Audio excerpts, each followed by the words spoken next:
At our monthly family dinner, Mom smiled warmly while passing the mashed potatoes. Dad cracked his usual jokes about my cooking skills, and my sister Madison called me the best sister ever while squeezing my hand. The perfect American family scene. I set down my fork, looked each of them in the eye, and laughed. "I'm done with all of you." The room froze. "For what?" they shouted in unison. I stood up slowly. "I know what you're plotting against me." Their faces turned ghost white. 3 weeks earlier, I'd been organizing Mom's closet as a birthday surprise when I found the folder hidden behind old photo albums. Legal documents, bank statements, investment portfolios, all in my grandmother's name, who'd passed away 6 months ago. But what made my blood run cold was the sticky note on top in Dad's handwriting, "Doreen can't know until after." After what I photographed everything with shaking hands. The documents showed Grandma Dorothy had left me her entire estate worth $3.2 million. But there were transfer papers already drafted to move everything to Madison's name, citing my mental instability. The papers were dated for next month. The discovery hit me like a physical blow.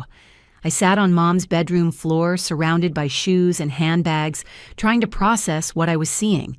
My hands trembled as I flipped through page after page of legal documentation. There were psychiatric evaluation forms with my name already filled in consent papers for treatment facilities, and worst of all, a detailed timeline of my supposed deteriorating mental state, going back 2 years. I remembered that timeline clearly. 2 years ago, I'd gone through a brutal divorce from my ex-husband, Mark. He'd cheated with his secretary, a cliché so pathetic it would have been funny if it hadn't shattered my world. I'd taken time off work, seen a therapist, cried at family dinners. Normal reactions to betrayal and loss. But according to these documents, those normal reactions were evidence of mental illness. The folder contained more than just legal papers. There were photographs of me at various family events with handwritten notes. One showed me laughing at my nephew's birthday party with the caption, "Manic episode another," captured me. Crying at Grandma Dorothy's funeral labeled excessive emotional response. They'd been building this case against me while smiling to my face. I carefully photographed each document, making sure to capture every detail. The transfer papers were the most damning. They'd already established Madison as my proposed conservator, giving her complete control over my finances, medical decisions, and living arrangements. The signature lines were blank, waiting for a judge's approval. The hearing was scheduled for exactly 32 days from now. My phone buzzed with a text from Madison. "Hey sis, can't wait to see you for Sunday brunch. Love you." The hypocrisy made me nauseous. I quickly closed the folder, returned it to its hiding spot, and finished organizing the closet as if nothing had happened. But everything had changed. My family, the people I'd trusted most in the world, were conspiring to steal my inheritance and have me declared mentally incompetent. As I drove home that evening, my mind raced through every recent interaction with my family. Dad's sudden interest in my work stress, Mom's probing questions about my sleep patterns, Madison's constant check-ins about whether I was taking care of myself. It all made horrible sense now. They weren't concerned about me, they were gathering ammunition. The most painful part was how meticulously they'd planned this betrayal. The folder showed months of preparation, careful documentation, strategic moves. While I'd been grieving Grandma Dorothy, leaning on them for support, they'd been plotting to take everything she'd left me. The woman who'd raised me after school taught me to bake, shared her wisdom, and her love had wanted me to have security and independence, and my family wanted to steal it all. That night I barely slept. Every time I closed my eyes, I saw their faces. Not the scheming faces I now knew existed, but the loving faces I'd believed in for 32 years. The father who'd taught me to ride a bike, the mother who'd nursed me through chickenpox, the sister who'd been my maid of honor. Were those memories real, or had I always been just an obstacle to them? I couldn't confront them immediately. Instead, I played detective in my own family. During Sunday brunch, I casually mentioned feeling grateful for family support during my difficult time last year when I'd taken a mental health break after my divorce. Mom exchanged a quick glance with Madison. "Of course, sweetie. We're always here for you," Mom said, patting my hand with practiced concern. That evening, I overheard Mom on the phone. "Dr. Harrison, yes, we'll need those records from last year for the documentation. My therapist from my divorce. They were building a case." I checked our shared family calendar and noticed a new appointment. Family meeting with attorney. Doreen not required. The next few days became an exercise in paranoia and performance. I maintained my usual routine, going to work at the marketing firm where I'd been promoted to senior account manager just 6 months ago. My colleagues noticed nothing unusual, praising my recent campaign that had landed a major retail client. If I was mentally unstable, I was certainly high-functioning. But at home, I turned into a spy. I installed a recording app on my phone, carefully documenting every interaction with my family. When Dad called to ask about my weekend plans, I recorded his probing questions about my social life, his subtle suggestions that I seemed isolated. When Madison invited me shopping, I captured her attempts to steer conversations toward my emotional state, her feigned worry when I mentioned feeling tired. The shared family calendar became my window into their conspiracy. New entries appeared regularly, always with that same notation, "Doreen not required." There were meetings with someone named Dr. Bradley, consultations with the Riverside Mental Health Facility, appointments at the Preston Law Firm. They were building an entire case structure around me while I went about my daily life. One evening, I decided to test them. I called Madison, putting a slight waver in my voice. "I've been having such vivid dreams about Grandma," I said. "Sometimes I feel like she's still here, you know, like I can smell her perfume in my apartment." The lie tasted bitter, but I needed to see how she'd react. Madison's response was immediate and calculating. "Oh, Doreen, that's concerning. Are you seeing things, hearing voices? Maybe you should talk to someone professional about these experiences." I could practically hear her taking notes. Within an hour, Mom called with similar questions, and by bedtime, Dad had texted, asking if I needed him to drive me to work because I seemed confused lately. The coordination was chilling. They operated like a well-oiled machine, each playing their role in the narrative they were constructing. I was the fragile daughter, the unstable sister, the woman who couldn't handle a large inheritance. They were the loving family reluctantly stepping in to protect me from myself. I started documenting everything on my end, too. Screenshots of text messages, recordings of calls, notes about their behavior. I created a secure cloud storage account they didn't know about and backed up everything multiple times. If they wanted to play this game, I'd make sure I had my own evidence.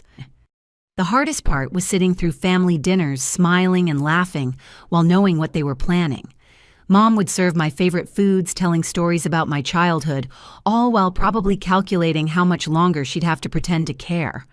Dad would joke about my promotion at work, even as he planned to argue I was too unstable to manage money. Madison would hug me goodbye, already spending my inheritance in her mind. During one particularly difficult dinner, Grandma Dorothy's empty chair seemed to loom large at the table. She'd always sat at the head, dispensing wisdom and keeping the peace. I wondered if she'd had any idea what would happen after she was gone. Had she suspected, is that why she'd left everything to me instead of dividing it equally? "You're quiet tonight, Doreen." Mom observed, her voice honeyed with false concern. "Everything okay?" I forced a smile.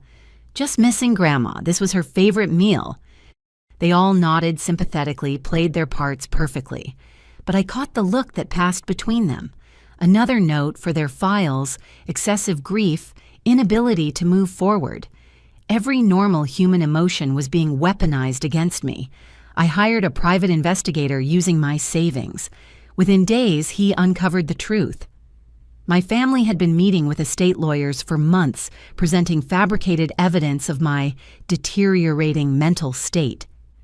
They'd been documenting every glass of wine I drank at dinner, every joke about being crazy busy at work, every time I'd cried during my divorce proceedings.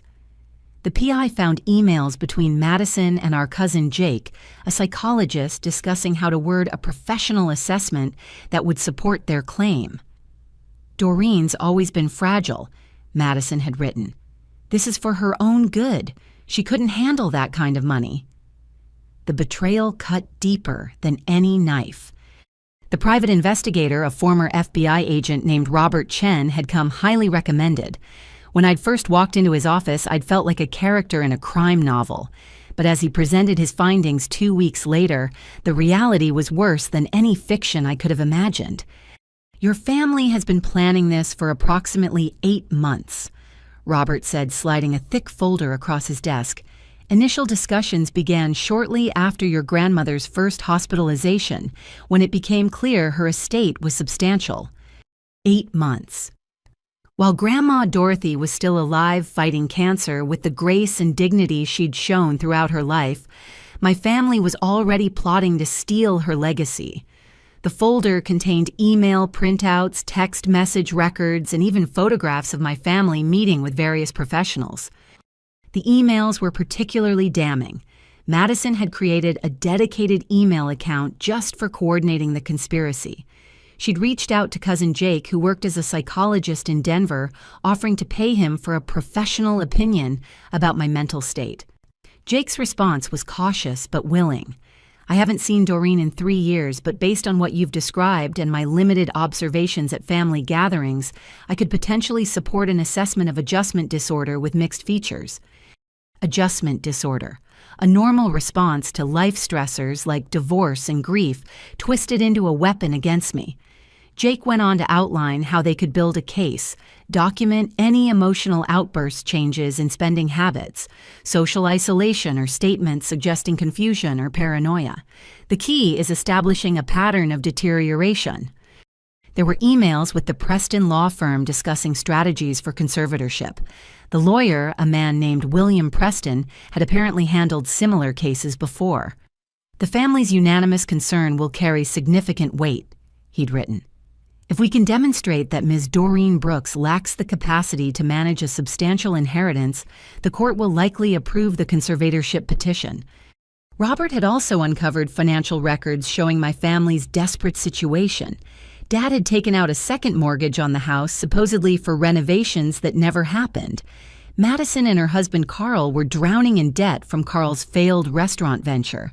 Mom had been slowly draining her retirement account to maintain their lifestyle. They weren't just greedy, they were desperate. "There's more." Robert said, his expression grave.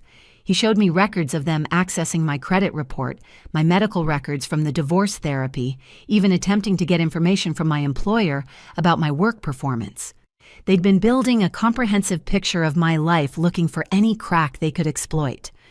The most shocking discovery was a draft letter Madison had written, but apparently never sent, found in her email drafts. In it, she poured out her real feelings. Doreen always was Grandma's favorite. Even as kids, she got the special treatment, the extra attention. Now she gets everything. It's not fair. That money belongs to all of us. If we have to protect her from herself to make things right, so be it. There it was in black and white.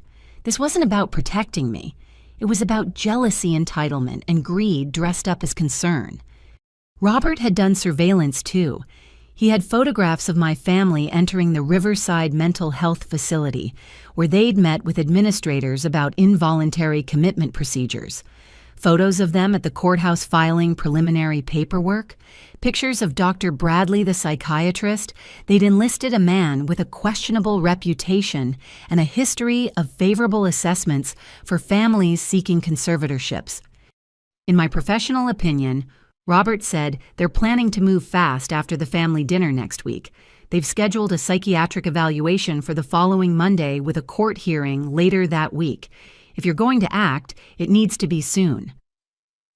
I left his office with copies of everything, my mind reeling. The evidence was overwhelming, irrefutable. My family had conspired against me with the cold efficiency of professional criminals.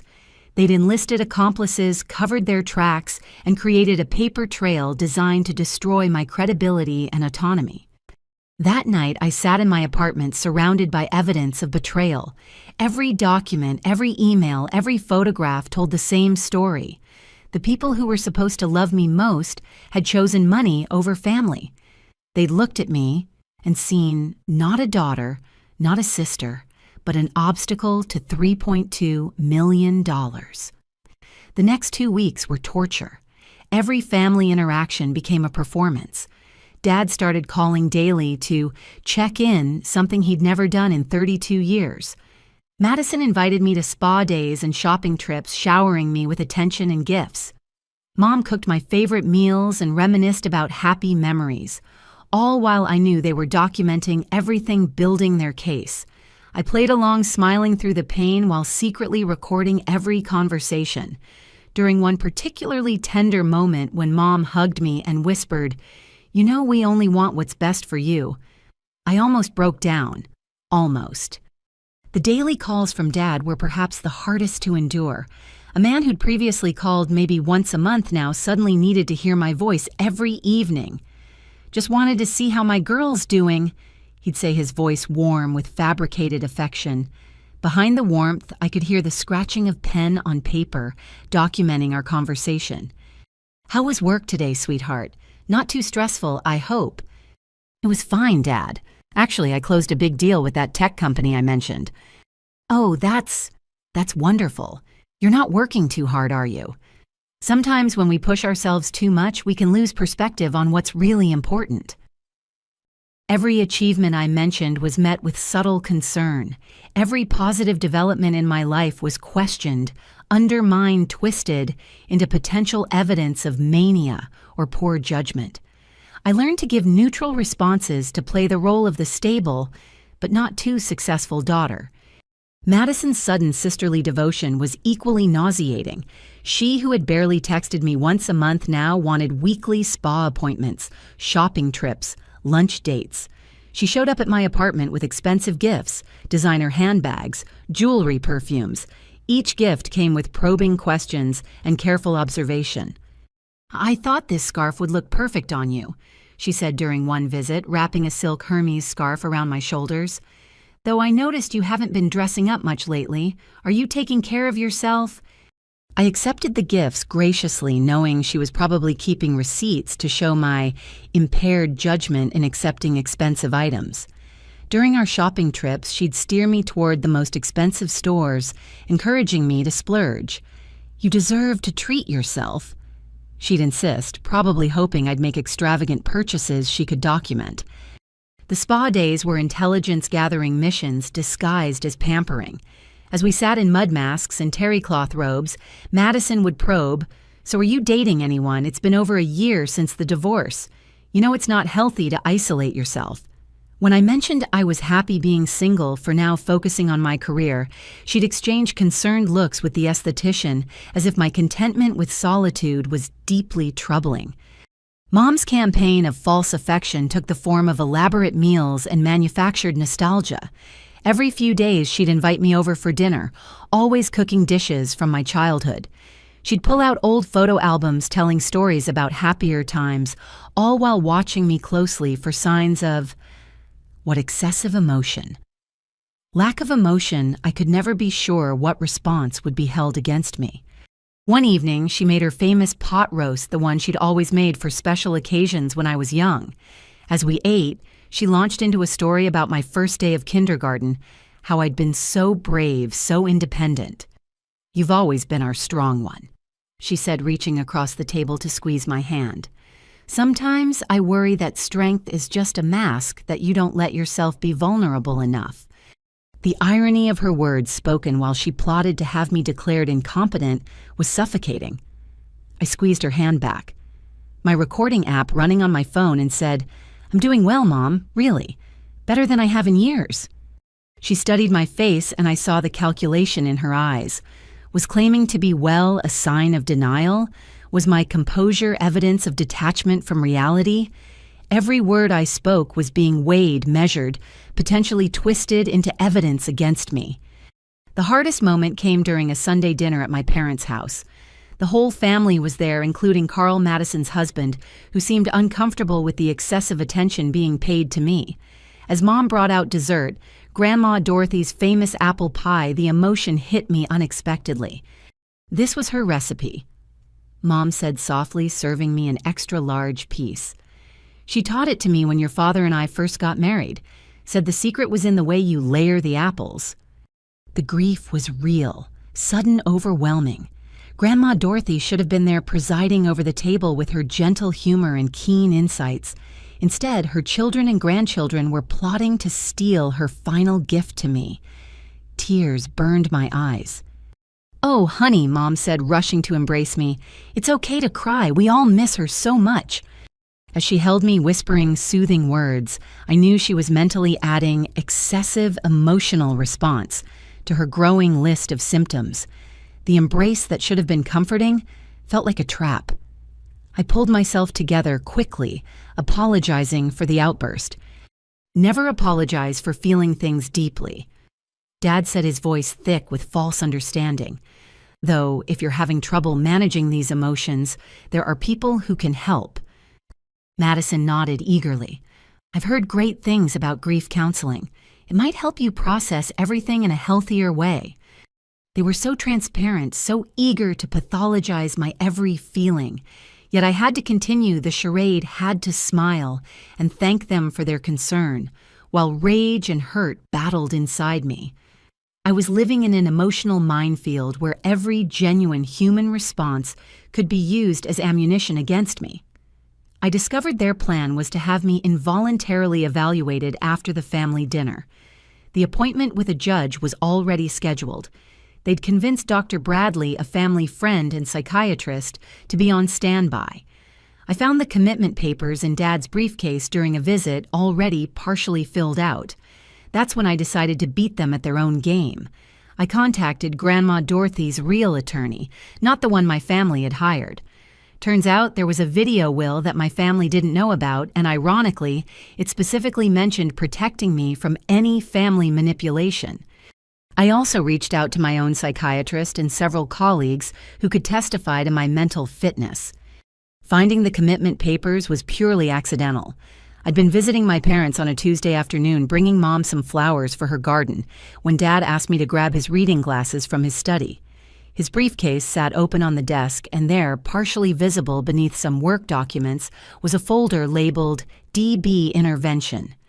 My initials, my intervention. With shaking hands, I carefully extracted the folder and photographed its contents. The petition for involuntary psychiatric evaluation was already filled out, lacking only signatures and a date.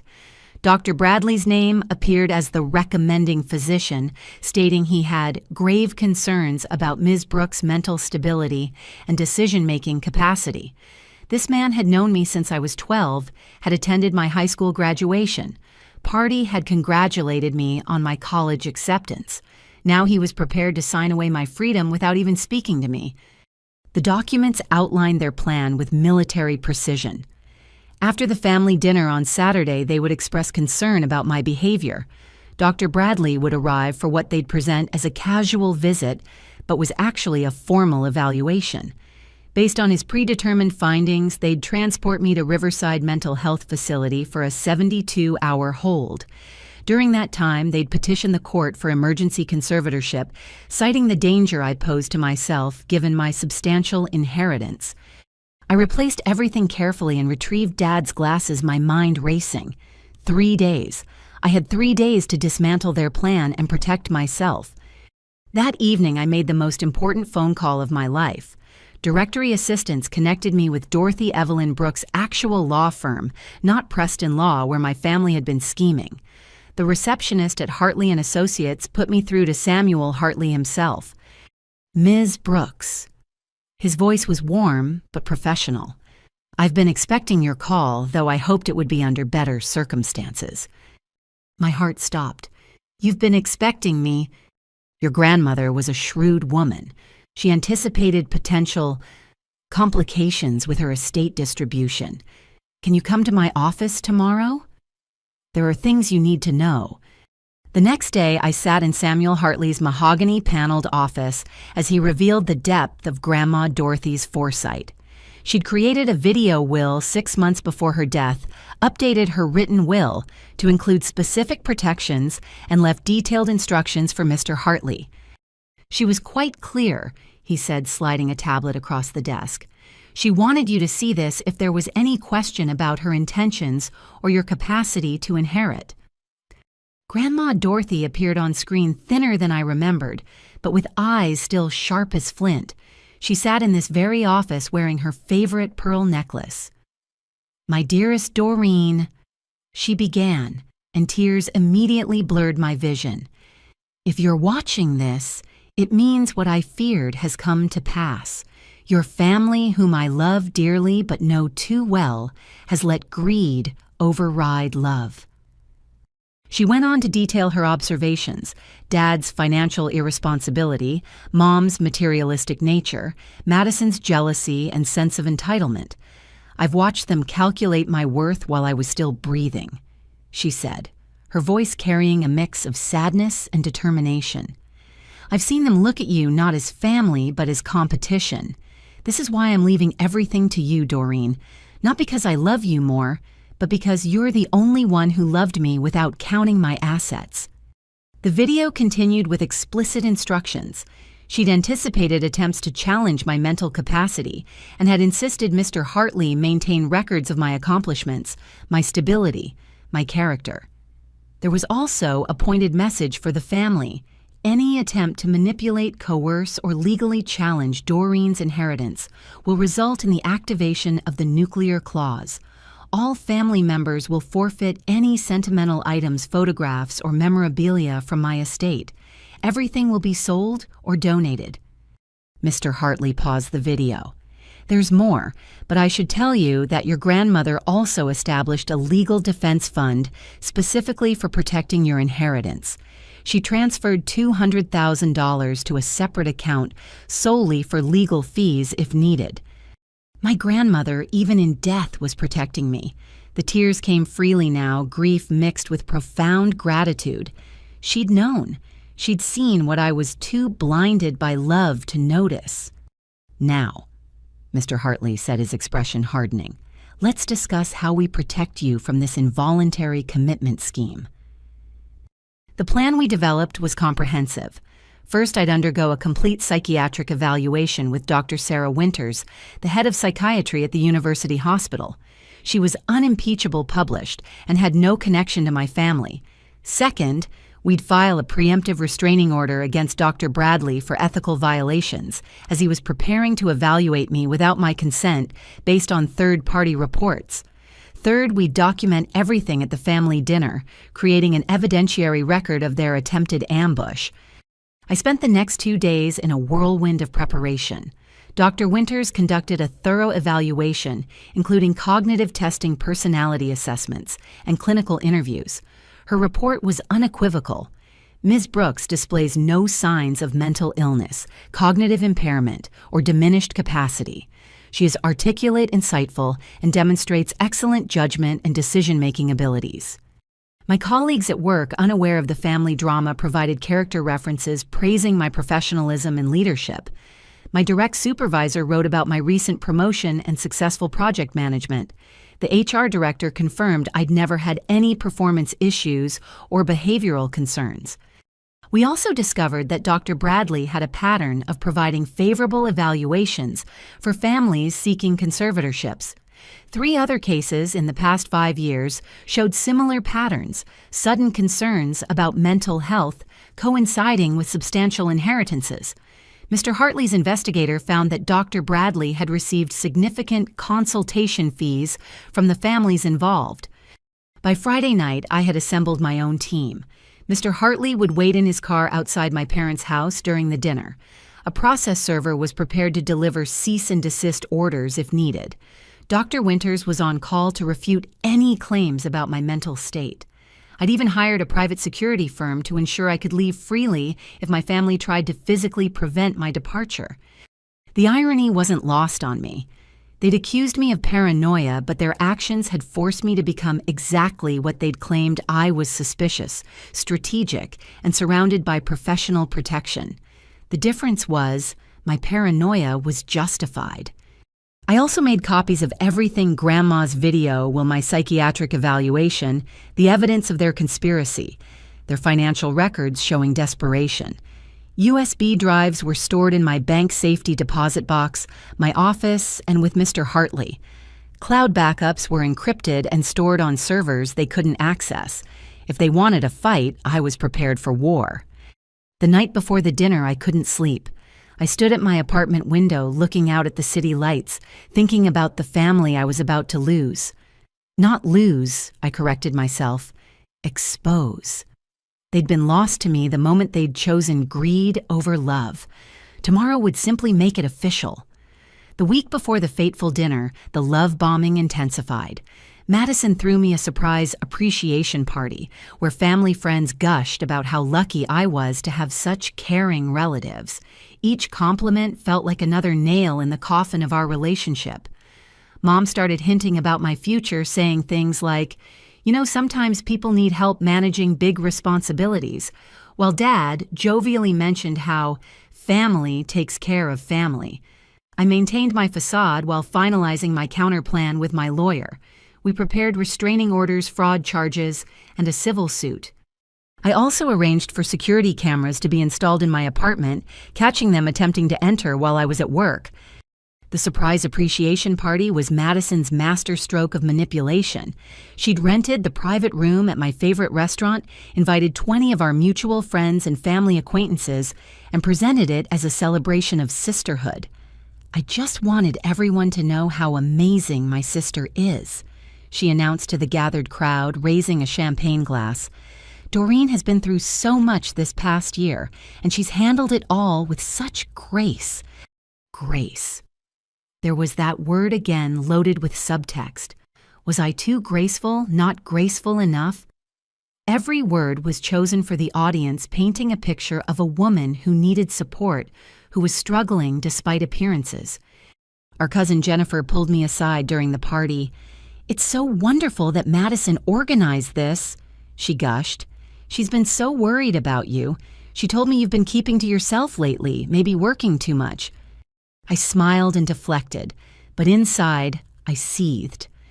Madison had been planting seeds with extended family, preparing them to nod along when news of my breakdown emerged.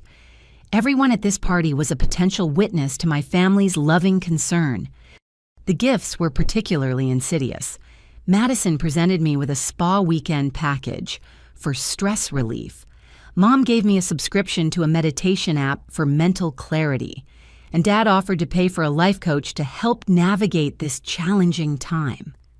Each gift came with a card expressing their love and concern, perfect evidence of their attempts to help before taking more drastic measures.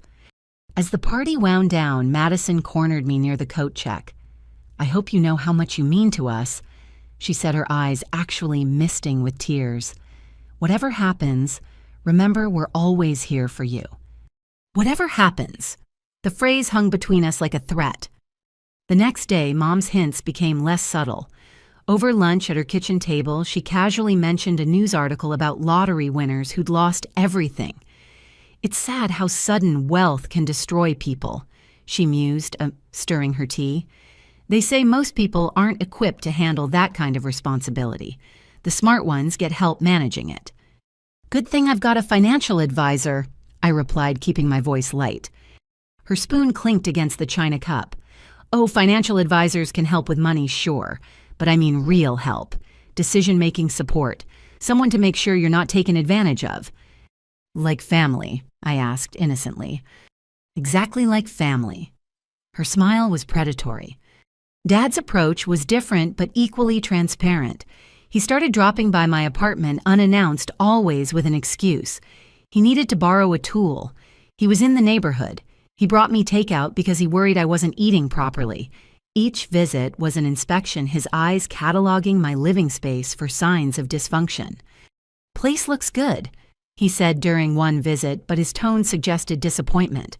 My apartment was clean, organized bills neatly filed on my desk, fresh flowers on the table. No evidence of the deterioration they needed. "Thanks, Dad. I've always been pretty organized." "Sometimes too organized," he said, forced laugh not reaching his eyes.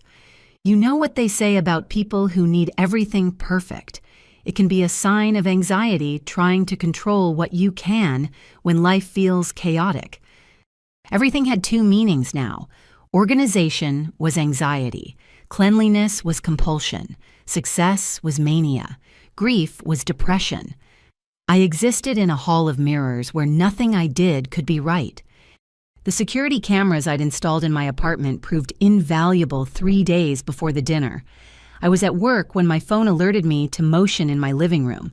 I watched in real time as Madison let herself in with the spare key I'd given her years ago for emergencies. She wasn't alone. A man I didn't recognize accompanied her, photographing my bookshelf, my medicine cabinet, my desk. I called Mr. Hartley immediately. Within an hour, we had the man identified as a private investigator who specialized in conservatorship cases. The footage showed them searching for evidence medications that might indicate mental illness, alcohol, that might suggest substance abuse, financial documents showing poor decisions. They found nothing because there was nothing to find, but the violation was complete. That evening, I changed my locks and had a security system installed. When Madison texted asking to come over, I told her I was getting the locks replaced because I'd lost my keys. "Oh no," she replied. "Do you need help? Losing things can be so stressful." Even my fictional key loss became evidence of cognitive decline. Mr. Hartley used the footage to strengthen our case.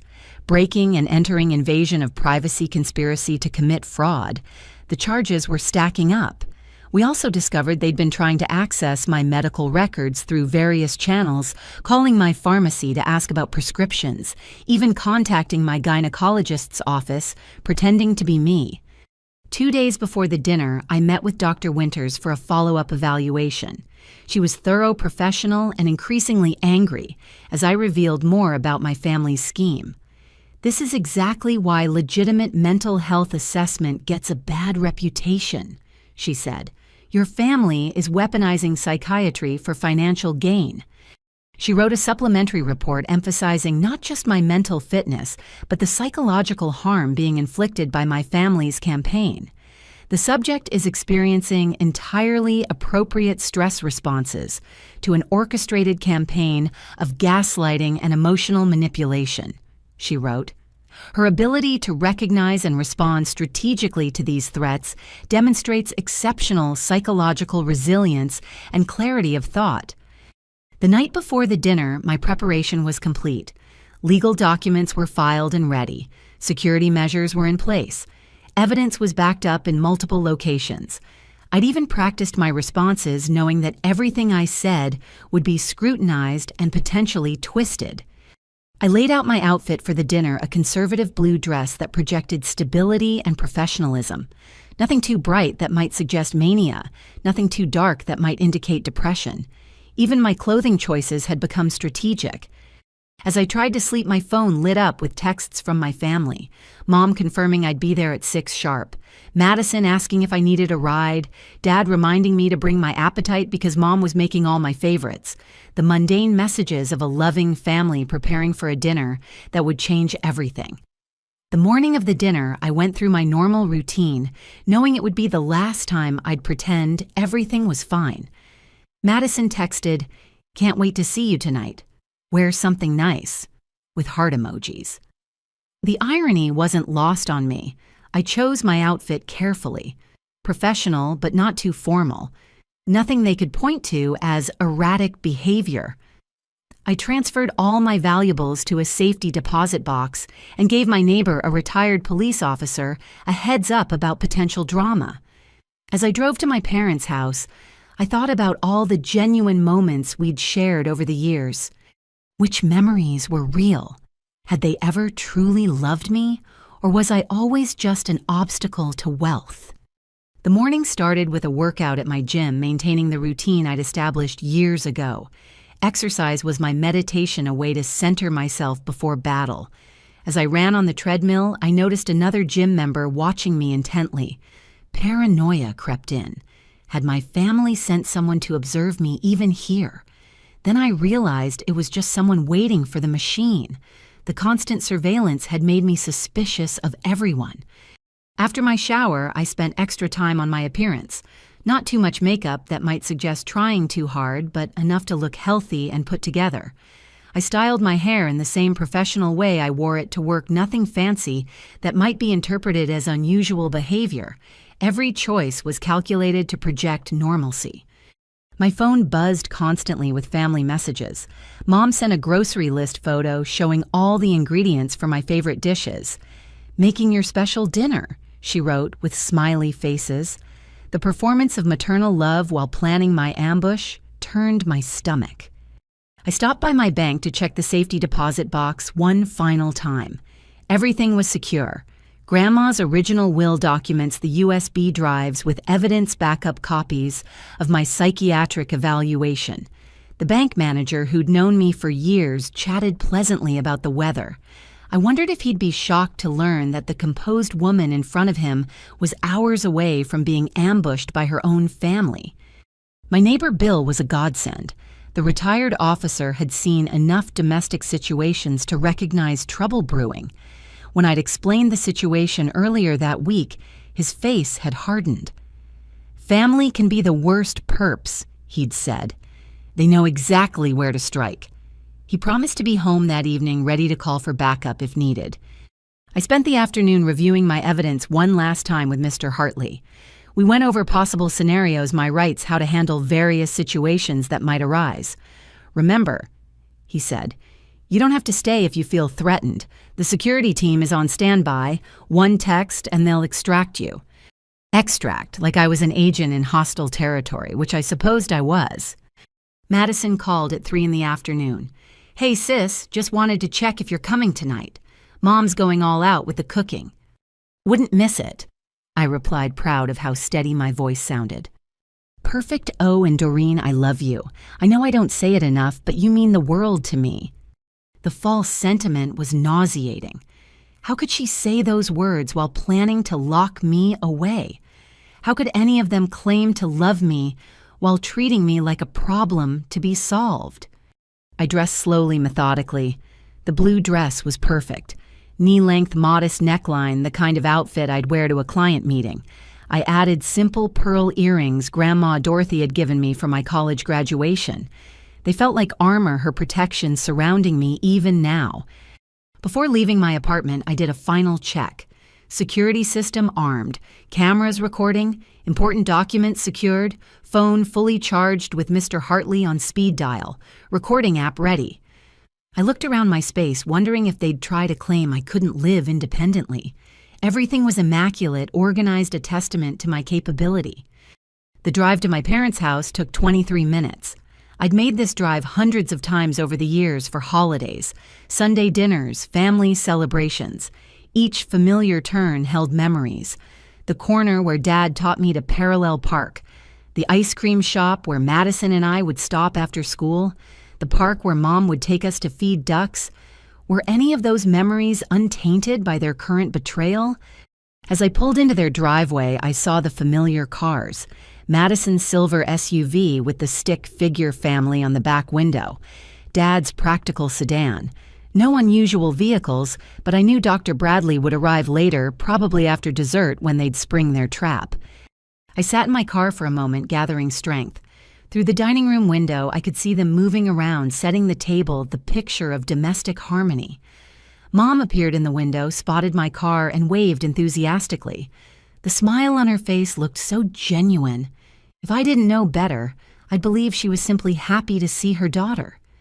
Mr. Hartley's car was parked one street over, invisible but reassuring.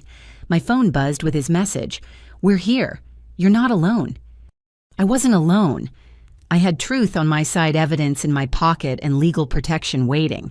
My family had made their choice. Tonight, I would make mine. Taking a deep breath, I grabbed the bottle of wine I'd brought as a prop and headed for the front door. My hands were steady as I rang the bell, even though my heart was racing. This was it. The final performance before the truth destroyed everything. Dinner started perfectly orchestrated. Mom served Grandma Dorothy's recipes, a calculated emotional manipulation. They showered me with compliments and inside jokes. Then came the test. Dad poured wine, watching eagerly as I took a sip. Madison kept steering conversation toward my work stress and asked repeatedly if I was feeling okay. The fake concern was suffocating. When Mom served dessert, my favorite chocolate cake, and said it was just like the ones Grandma used to make, something inside me snapped. That's when I set down my fork, looked at each of them, and delivered my line. The silence that followed was deafening. The moment I walked through the door, the performance began in earnest. Mom rushed to embrace me, holding me a beat too long as if measuring my response. "Doreen, you look wonderful. Doesn't she look wonderful, everyone?" The gathered family agreed enthusiastically. Too enthusiastically.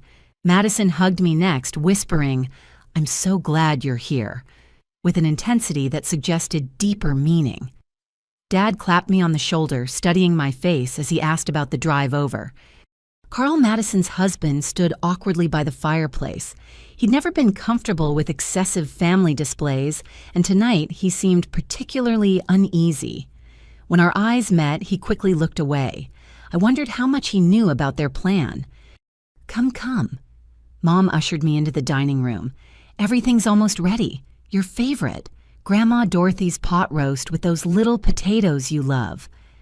The dining room table was set with the good china, the ones we only used for holidays and special occasions. Fresh flowers adorned the center. Roses and baby's breath, Grandma's favorite combination. They'd thought of everything, creating a stage set designed to evoke emotion and nostalgia. Wine. Dad offered, already pouring. His hands seemed steady, but I caught the slight tremor as he filled my glass. He watched intently as I accepted it, taking a small sip. "It's good," I said. "The Malbec from Stone Creek. You remember?" He seemed genuinely pleased, then caught himself. Was remembering wines a sign of mental acuity or alcoholism in their narrative? He couldn't seem to decide.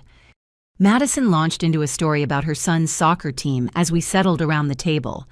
Normal family chatter filled the space, but underneath ran a current of tension. Every few minutes, someone would direct a question my way, probing, testing. "How's work, sweetheart?" Mom asked while bringing in the salad. "Madison mentioned you've been putting in long hours." "It's busy, but good. We just landed the Henderson Industries account." Henderson Industries. Dad's eyebrows rose. "That's a huge account. Must be stressful managing something that significant." "I have a great team." I deflected, recognizing the trap. Success could be mania. Stress could be breakdown. "Still," Madison interjected, "you have to take care of yourself. Remember what happened to Jennifer Marks. She pushed too hard at work and ended up having to take medical leave." Jennifer Marks, a former colleague, had suffered a legitimate nervous breakdown. The comparison was deliberate, planting seeds for later conversation about my own mental state. The meal progressed with excruciating false cheer. Mom had indeed made all my favorites, the pot roast so tender it fell apart, creamy mashed potatoes, green beans with almonds, exactly how Grandma prepared them. Each dish was a manipulative reminder of better times designed to make me emotional vulnerable. "Remember when Grandma taught me this recipe?" Mom said, serving the meat. She said the secret was searing it just right. Lock in the juices, she'd say. "I remember," I said, simply refusing to give them the emotional response they were fishing for. Madison tried another approach. "Speaking of Grandma, I had the strangest dream about her last night. Do you ever dream about her, Doreen? Sometimes grief can manifest in unusual ways." There it was. The invitation to admit to dreams, visions, anything they could twist into evidence of instability. "Sometimes," I said carefully, "I think that's normal when you miss someone." "Oh, absolutely," Madison agreed too quickly. "Though if the dreams are vivid or disturbing, it might help to talk to someone." The meal continued in this vein. Every topic led back to my mental state, my stress levels, my isolation, my grief. They were so focused on their agenda that they didn't notice my own performance, the steady hands, the measured responses, the calm demeanor that gave them nothing to work with. "More wine," Dad offered for the third time despite my glass being still half full. "I'm good, thanks." "You sure it's Saturday night you can relax a little?" The pressure to drink more was obvious. A drunk Doreen would be easier to paint as unstable. I took another tiny sip to appease him, but no more. As Mom cleared the dinner plates, Madison leaned across the table. "You know, I was thinking about that time after your divorce when you stayed with us for a few days. Remember how you couldn't sleep? You were up at all hours pacing around." I remembered. I'd been heartbroken, betrayed, my life upended. Of course I couldn't sleep. But in their retelling, insomnia became something sinister. "That was a difficult time," I acknowledged. "I'm grateful you were there for me." "We're always here for you," she said, reaching for my hand. "Always, no matter what." The dessert arrived with fanfare. Mom's triple chocolate cake, my favorite since childhood. She'd even used the vintage cake stand that had been Grandma's. "I used Dorothy's recipe," she announced, as if I couldn't tell. "She always said the best ingredients make the best cake."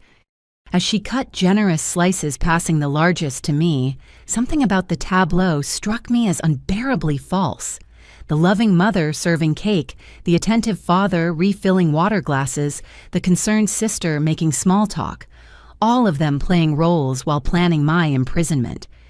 "This is delicious, Mom," Madison said after her first bite. "Just like Grandma's. Don't you think Doreen—" I looked at the cake, at my family, at the performance we were all trapped in. The chocolate was rich and dark, exactly as I remembered, but it tasted like ash in my mouth. "It's perfect," I said, setting down my fork. "Just like everything tonight, the perfect family dinner." Something in my tone made them all pause. They exchanged quick glances, perhaps wondering if this was the moment I'd crack if their plan was working. Instead, I smiled at each of them in turn. My mother, who'd given me life and was now trying to steal it. My father, who'd taught me to ride a bike and was now trying to push me off a cliff. My sister, who'd shared my childhood and now wanted to steal my future. "Actually," I said, my voice conversational, "this whole evening has been perfect. The food, the wine, the conversation, even the subtle questions about my mental health disguised as concern." The room temperature seemed to drop 10 degrees. "Doreen," Mom started, but I held up my hand. "No, let me finish. This performance tonight, and that's what it is, a performance, has been Oscar-worthy. The loving family gathering around poor, fragile Doreen. So much concern, so much care." I stood up slowly, deliberately maintaining eye contact with each of them. "I'm done with all of you. I found the documents." I continued, my voice steady despite my racing heart. "The transfer papers, the psychiatric evaluation requests, the emails with Cousin Jake." Mom dropped her dessert fork. Madison's mouth opened and closed like a fish. Dad tried to recover first. "Doreen, you're confused. Let us explain." I pulled out my phone, playing a recording of Mom's call to Dr. Harrison. Then Madison's email about me being fragile. Then Dad practicing his statement about my concerning behavior for the judge. "But wait," I said, "there's more." I revealed I knew about the commitment papers, the psychiatrist on standby, and their plan for that very evening. Dr. Bradley already left town, by the way. He didn't want to lose his license. The moment I dropped the first bombshell about finding the documents, the carefully maintained facade shattered. Mom's hand flew to her chest in a gesture of shock that might have been convincing if I hadn't seen her practice it in the mirror during one of my recorded visits. "What documents, Doreen? What are you talking about?" Her voice pitched high with feigned confusion. "The ones in your closet, Mom, behind the photo albums, though I'm sure they've been moved by now." Dad's face flushed deep red, the vein in his temple throbbing. "You went through our private things." "Interesting, that's your first concern, Dad. Not denial, but anger that I found them." Madison tried a different tactic, tears already forming in her eyes. "Doreen, you're scaring us. This paranoia, these accusations. Can't you see how concerning this is?" I almost admired her commitment to the narrative. Even caught red-handed, she was trying to spin my discovery as evidence of mental illness. I pulled out my phone with deliberate calm. "Let me refresh your memory," I said, swiping to my recordings. Mom's voice filled the dining room, tinny but clear through the phone speaker. "Dr. Harrison. Yes, we'll need those records from last year for the documentation. My daughter has been showing signs of, well, we're very concerned." Mom's real face had gone pale beneath her makeup. "You recorded me. Every conversation for the past 3 weeks." I confirmed, swiping to the next file. Madison's voice replaced Mom's. "Jake, I need that professional opinion we discussed. Doreen's always been fragile, you know that. This is for her own good. She couldn't handle that kind of money. Remember to mention the isolation and mood swings." Madison stood abruptly, her chair scraping against the hardwood floor. "You had no right. Those were private conversations." "About me, planning to have me committed. I'd say I had every right." Carl finally spoke from his corner. "Madison, what is she talking about? What money?" So he hadn't known everything. Madison whirled on him. "Not now, Carl." But I wasn't done. The next recording was Dad practicing in his study when he thought he was alone. "Your Honor, my daughter has been displaying concerning behavior for months. As her father, it breaks my heart to bring this to your attention, but we fear for her safety and decision-making capacity." "Enough!" Dad slammed his hand on the table, making the china rattle. "You're taking things out of context." "Context?" I laughed, but there was no humor in it.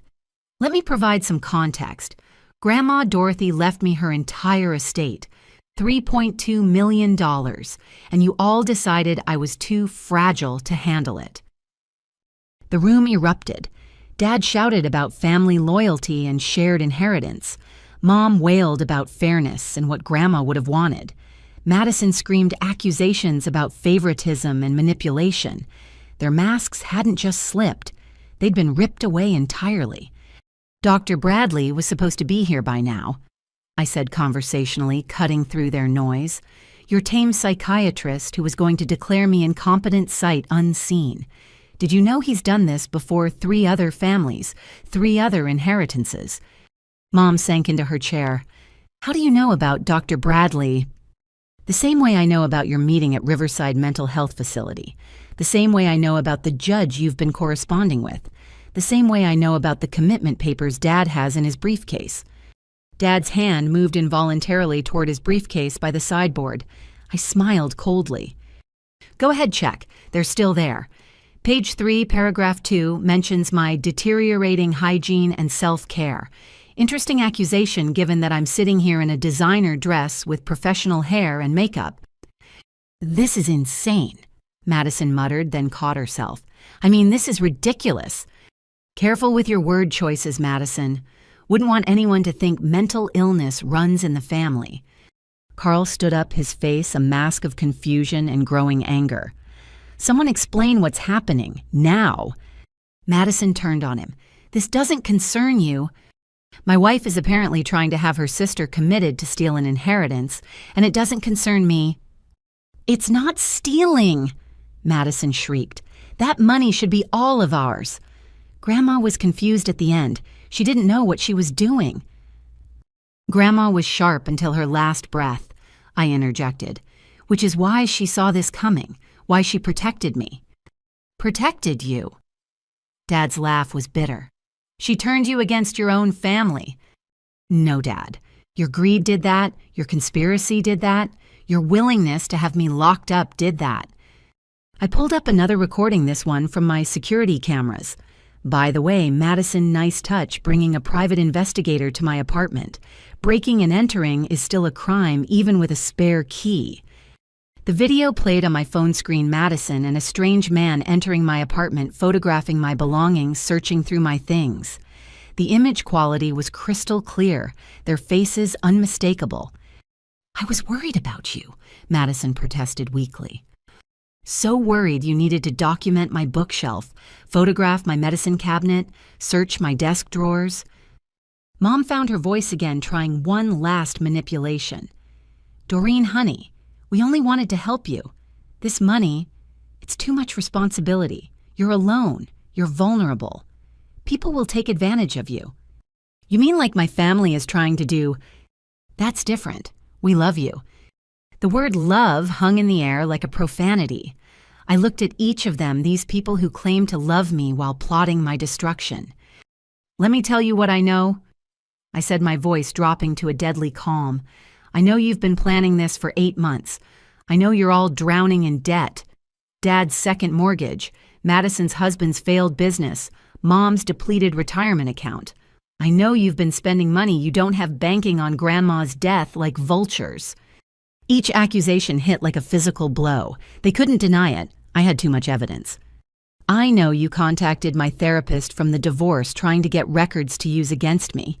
I know you've been documenting every glass of wine I drink, every tear I shed, every normal human emotion I display. I know about the lawyer at Preston Law Firm who specializes in these kinds of financial guardianships. I stood straighter, feeling the power of truth. But here's what you don't know. Dr. Bradley didn't leave town because he suddenly grew a conscience. He left because my lawyer contacted him about his previous schemes. The judge you've been corresponding with, she's been notified about your fraudulent petition. The psychiatrist you thought would evaluate me tomorrow, she's already evaluated me and found me completely competent. The silence was complete. Even Carl had stopped demanding answers, understanding dawning on his face. You made one crucial mistake, I continued. You underestimated me. The fragile sister, the emotional daughter. You were so busy documenting my supposed instability that you never noticed I was documenting your conspiracy. I placed my phone on the table, its screen still glowing with evidence. Every email, every meeting, every conversation, all recorded, all backed up, all in the hands of my legal team. Dad's voice was hoarse when he finally spoke. Your legal team? Oh yes. Did you really think I'd face this alone? Samuel Hartley from Hartley and Associates? Grandma Dorothy's real lawyer. He's parked outside right now along with a process server. As if on cue, my phone buzzed with a text from Mr. Hartley. Ready when you are. I smiled, but it felt like shattered glass. So here's what's going to happen next. The room exploded. Dad stood up, face red, shouting about doing this for my own good. Madison cried crocodile tears, claiming she was protecting me from gold diggers and bad decisions. Mom, the master manipulator, tried a different approach. Doreen, honey, you're proving our point. This paranoia, these recordings. Don't you see you need help? I laughed, actually laughed. Gaslighting me even now, bold choice. They scrambled for control. Dad threatened to call the police, saying I was having a breakdown. Madison tried to grab my phone. Mom attempted to block the door, but I was prepared. My lawyer is parked outside, I announced, along with a process server. And yes, I'm recording everything for evidence. Dad's shouting reached a crescendo that probably carried to the neighbors. You ungrateful child, after everything we've done for you. We fed you, clothed, you put you through college, and this is how you repay us. You did what parents are supposed to do, I shot back. You don't get a medal for basic parenting, and it doesn't give you the right to steal from me 32 years later. Madison's tears were flowing freely now, mascara creating dark rivers down her cheeks. But her eyes, those calculating eyes, remained sharp and desperate. You don't understand what you're doing, Doreen. That money will destroy you. Look at what it's already done. You're paranoid. You're recording your family. You're hiring lawyers against us. I'm protecting myself from criminals who happen to share my DNA. Criminals! Mom's voice rose to a shriek. How dare you? We're your family. Family doesn't drug each other's wine, I said, pointedly glancing at my barely touched glass. Oh, did you think I didn't notice Dad's eagerness to keep refilling my glass, or the way you all watched every sip I took?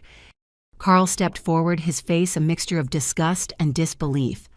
Madison, did you put something in her drink? Of course not. Madison whirled on her husband. Just shut up, Carl. You don't understand anything. I understand my wife is trying to steal millions from her sister, Carl shot back. I understand you've been lying to me about why we needed that loan last month." Their marriage imploding was collateral damage I hadn't anticipated, but couldn't bring myself to regret. Madison had involved him in her crimes, whether he knew it or not. Dad made a move toward his briefcase, probably for his phone. I stepped between him and his goal. "Calling the police." "Please do. I'm sure they'll be very interested in the breaking and entering the conspiracy to commit fraud, the attempted false imprisonment." "False imprisonment," Dad sputtered. "You're delusional. Am I what else would you call having me involuntarily committed based on fabricated evidence? Kidnapping might be more accurate, actually." Mom tried her manipulation one more time, modulating her voice to motherly concern. "Doreen, sweetheart, you're not well. These accusations, this paranoid behavior, can't you see how this looks? You're having some kind of episode. Let us help you." The gaslighting was so transparent, it was almost insulting. "An episode? You mean like a moment of clarity, because that's what I'm having, Mom. Perfect clarity about who you really are. You're twisting everything." Madison made a lunge for my phone on the table. I was faster snatching it up before she could reach it. "Careful, Madison. Assault won't look good added to your other charges." "Charges?" Her voice cracked. "You're going to have us arrested, your own family. You were going to have me institutionalized, your own sister." The parallel hung heavy in the air. Dad's face had gone from red to an alarming purple. "You can't prove anything. Those documents could be about anyone. The recordings could be edited. No judge will take your word over your entire families." I smiled coldly. "Want to bet because I have security footage of Madison and her investigator breaking into my apartment. I have emails from your account to Preston Law Firm discussing my case. I have bank records showing mysterious deposits into Dr. Bradley's account from a shell company Dad set up. Oh yes, I found that too." Dad staggered back as if I'd physically struck him. The shell company had been his clever touch, a way to pay off the psychiatrist without direct connection. But Robert Chen, my investigator, had been thorough. "More importantly," I continued, "I have Grandma Dorothy on video explaining exactly why she left everything to me and what she expected you might do." "That's impossible," Mom whispered. "She didn't. She wouldn't." "She knew you better than you thought. All of you. She saw your greed, your entitlement, your jealousy, and she protected me from beyond the grave." Madison made another attempt at emotional manipulation, switching from tears to righteous anger. "You turned her against us. You poisoned her mind while she was sick and vulnerable. I was working 60 hours a week while Grandma was sick. You know who spent every day with her, you, Madison. You're the one who had access opportunity motive. But she saw through you." "Shut up!" Madison screamed. "Just shut up! You always thought you were better than us. Always had to be the perfect one, the successful one, the one Grandma loved most." There it was, the truth finally spilling out like poison from a lanced wound. This wasn't about protecting me from money I couldn't handle. This was about jealousy, resentment, years of perceived slights, and imagined favoritism. "I never thought I was better than you," I said quietly. "I just tried to live my life with integrity, something you clearly know nothing about." Mom moved toward the door, but I held up my hand. "I wouldn't leave just yet. We're not done here." "You can't keep us prisoner in our own home," Dad blustered. "I'm not keeping you anywhere, but if you leave now, you'll miss the best part, the part where I tell you exactly what happens next. We're calling our lawyer," Mom threatened, reaching for her purse. "William Preston. Good luck with that. He's about to be very busy with the State Bar Ethics Committee. Turns out he's been involved in quite a few shady conservatorships. You really need to vet your co-conspirators better." The depth of my preparation was finally sinking in. They'd thought they were playing chess while I was playing checkers. In reality, I'd been playing three-dimensional chess while they were still learning which way the pieces moved. Carl found his voice again. "Madison, I want a divorce." "What?" She spun to face him, tears starting fresh. "You can't be serious. This is just a misunderstanding." "A misunderstanding?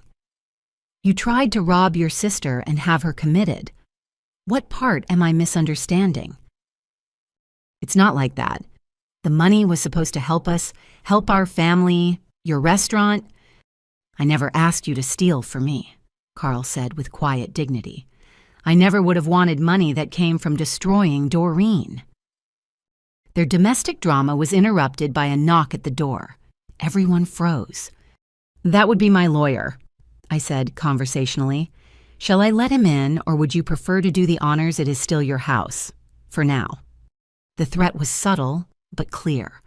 Their house mortgaged to the hilt, built on a foundation of debt and greed.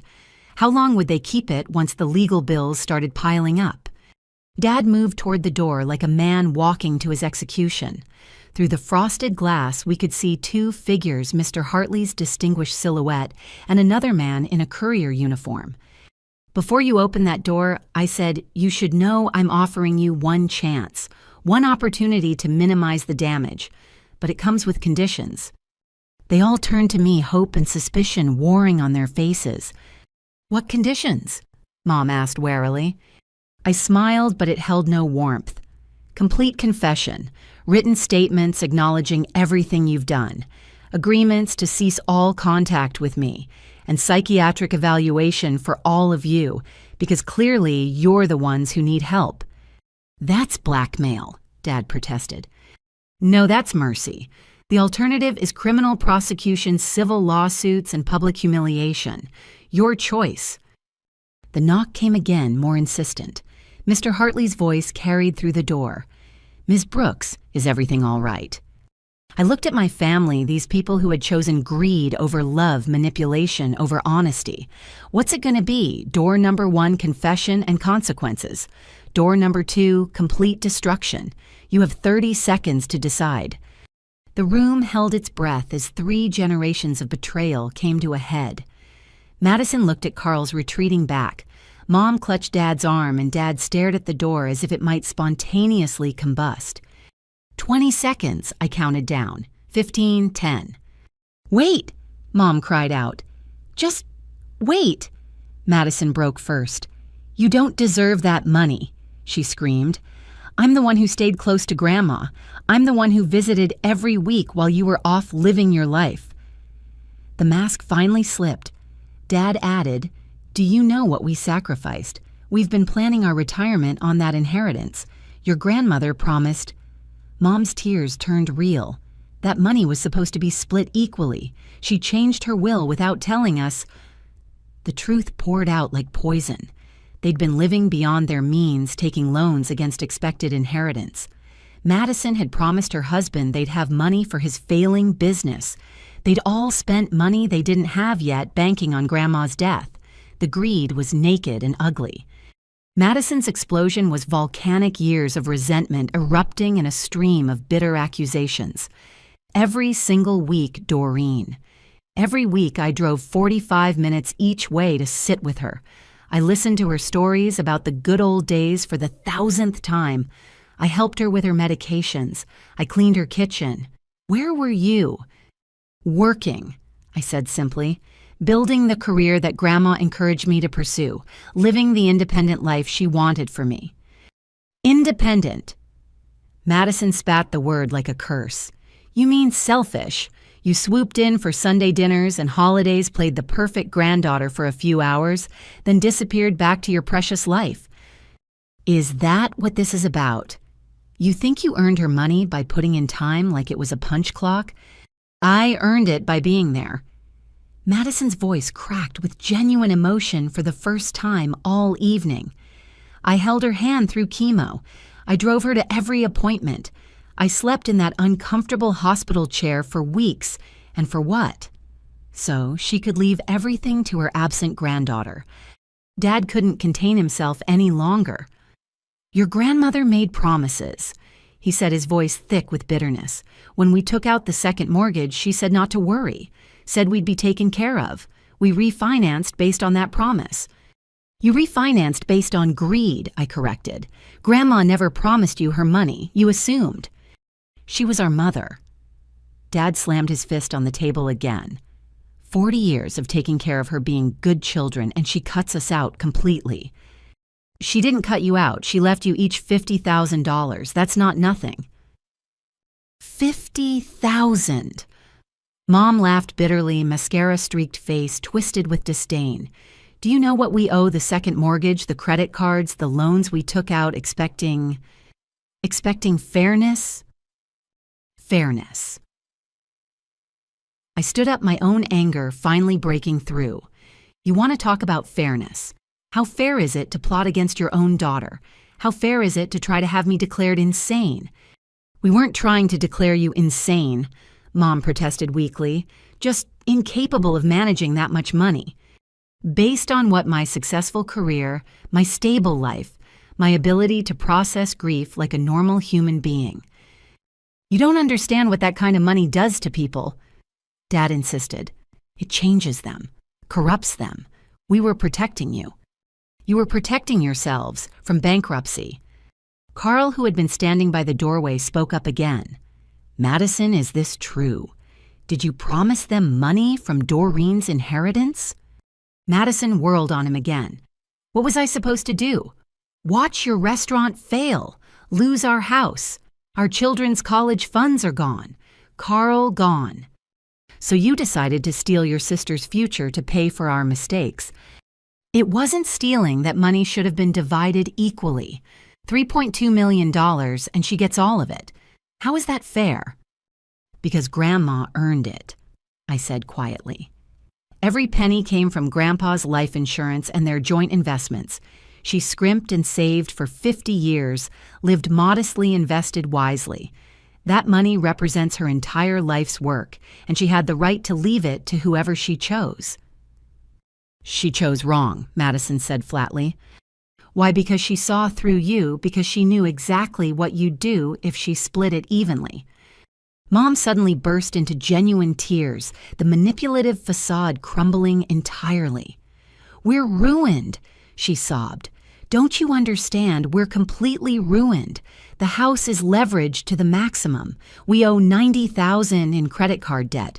Your father's retirement is gone. We were counting on that money. You were counting on Grandma dying, I said, the words tasting like acid. She was 87 years old, Dad protested.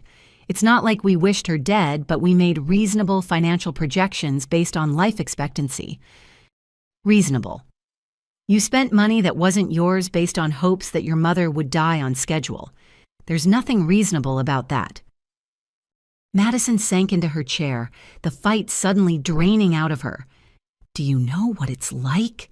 She asked, voice small and broken, to watch you succeed at everything. Perfect grades, perfect job, perfect life.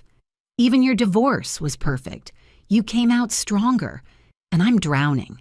My husband's business is failing. My kids think I'm a failure. And then Grandma, the one person who I thought saw my worth, leaves me $50,000 like I'm some distant cousin. The pain in her voice was real, and for a moment I felt a flicker of the sisterly sympathy that had once defined our relationship. But then I remembered the folder, the meetings, the conspiracy to destroy me. So you decided to destroy me instead. Not destroy, Mom interjected. Just manage things. Make sure the money was used responsibly, for the family. By having me committed, it was supposed to be temporary, Dad said, as if that made it better. Just long enough to establish conservatorship.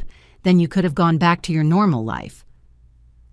My normal life with my sister controlling my money, my family thinking I'm mentally incompetent, my career destroyed. That normal life. We would have made sure you were comfortable, Madison said weakly. In a cage of your making. The room fell silent except for Mom's continued sobbing. The magnitude of their betrayal, their complete moral bankruptcy, lay exposed like a festering wound. They'd convinced themselves that their greed was love, their conspiracy was care, their betrayal was protection. Mr. Hartley knocked again, more insistently. Ms. Brooks, I'm growing concerned. If you don't respond, I'll be forced to call the authorities. I'm fine, Mr. Hartley, I called out. Give me 5 more minutes. I looked around the table at the ruins of my family. Dad's purple face had faded to gray defeat. Mom's perfect makeup was destroyed, revealing the desperate woman beneath. Madison stared at her manicured nails as if they held answers. Carl had already mentally left the marriage, the house, the entire toxic situation. "Here's what I don't understand," I said finally. "If you were in such dire financial straits, why didn't you just ask for help? Why didn't you come to me after Grandma died and explain the situation? Ask you for money." Dad's pride flared briefly. Beg from our own daughter. But stealing from her is better. "Would you have given us $3 million? Madison asked bitterly. "No," I admitted. "But I might have helped with the debts, might have worked out payment plans, might have found ways to help that didn't involve destroying our family." "Our family was already destroyed," Mom said quietly, the moment she changed her will. "No, Mom, our family was destroyed the moment you chose money over me. Grandma's will just revealed who you really are." The knock at the door became a steady pounding. "Ms. Brooks, I'm calling the police if you don't respond immediately." "The police are already on their way," I said, standing up. "I texted them 10 minutes ago." The color drained from all three faces simultaneously. "You called the police on your own family," Mom whispered. "No. You called them on yourselves the moment you committed breaking and entering, fraud and conspiracy. I'm just making sure justice is served." I walked to the door with steady steps, my heart breaking with each one. Behind me, I heard Dad scramble for his phone. Madison's renewed sobs, Mom's voice rising in panic. But I didn't turn back. Some bridges once burned light the way forward. "Here's what's going to happen," I said, pulling out the legal documents my lawyer had prepared. "You're going to sign these papers acknowledging your attempt to defraud me. You're going to return the items you've already stolen from Grandma's house. Yes, I have inventory lists. And you're going to stay away from me." They protested, threatened, begged. Dad mentioned family loyalty. Madison sobbed about her children's futures. Mom tried one last manipulation about breaking Grandma's heart. That's when I played my trump card, Grandma Dorothy's video will. On my phone screen, my grandmother's face appeared looking directly at the camera. "If you're watching this, Doreen, it means they tried to take what I left you. I knew they would. Your family's greed has always worried me." I opened the door to find Mr. Hartley standing there with 2 uniformed police officers and the process server. His expression was professionally neutral, but I saw concern in his eyes as he took in my composed exterior. "Ms. Brooks, are you all right?" "I'm fine, Mr. Hartley. Please come in, officers." The entrance of law enforcement changed the dynamic instantly. Dad stepped back from the table, hands visible, his business instincts kicking in. Mom's sobs quieted to whimpers. Madison looked like she might faint. "These are the individuals." One officer, whose badge read Martinez, consulted his notebook. "Madison Walsh, Robert Brooks, and Patricia Brooks." "That's correct," I confirmed. "There's evidence of breaking and entering conspiracy to commit fraud and attempted false imprisonment." "Those are serious allegations," Officer Martinez said, his eyes scanning the room, taking in the emotional devastation. "I have documentation," Mr. Hartley interjected smoothly, producing a folder. "Security footage, email correspondence, financial records. We've prepared a comprehensive brief for your review." Carl stepped forward. "Officers, I'm Carl Walsh. I just learned about this tonight. I had no knowledge of my wife's activities." Madison shot him a look of pure betrayal. "Carl—" "Ma'am will need to speak with everyone separately," the second officer, Thompson, said. "But first, Ms. Brooks mentioned some documents." I held up the legal papers I'd pulled from my bag. "Confession agreements. I was offering them the opportunity to admit their crimes in exchange for lesser consequences." "You can't make us sign anything," Dad protested, finding his voice. "We have rights. We want our lawyer." "By all means, call William Preston," I said. "Though he's probably busy dealing with his own legal troubles. Did you know conspiracy to commit fraud can result in disbarment?" Mr. Hartley cleared his throat. "Perhaps we should show them the video before they make any decisions about representation." I nodded, pulling up Grandma Dorothy's video wheel on my phone and casting it to the smart TV on the wall. The room fell silent as my grandmother's face filled the screen larger than life. "My dearest Doreen." Her voice was strong despite her frail appearance. "If you're watching this, it means they tried to take what I left you. I knew they would. Your family's greed has always worried me." Mom gasped. Madison covered her face. Dad stood frozen, watching his mother speak from beyond the grave. "I've watched my children for years," Grandma continued. "Watched them calculate my worth while checking my pulse. Robert, my son you, started asking about my will the day after your father died. Patricia, you've been mentally spending money that wasn't yours since you married him. And Madison, my granddaughter, you visited me every week not out of love, but to ensure you weren't forgotten in the will."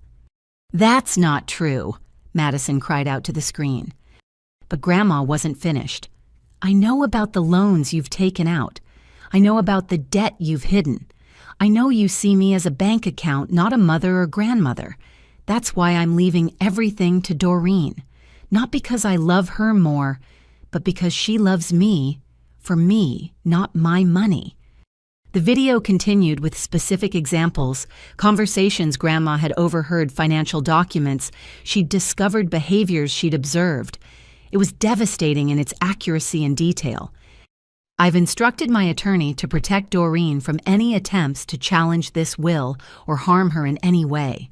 If you're watching this, it means you've already tried. I'm disappointed, but not surprised."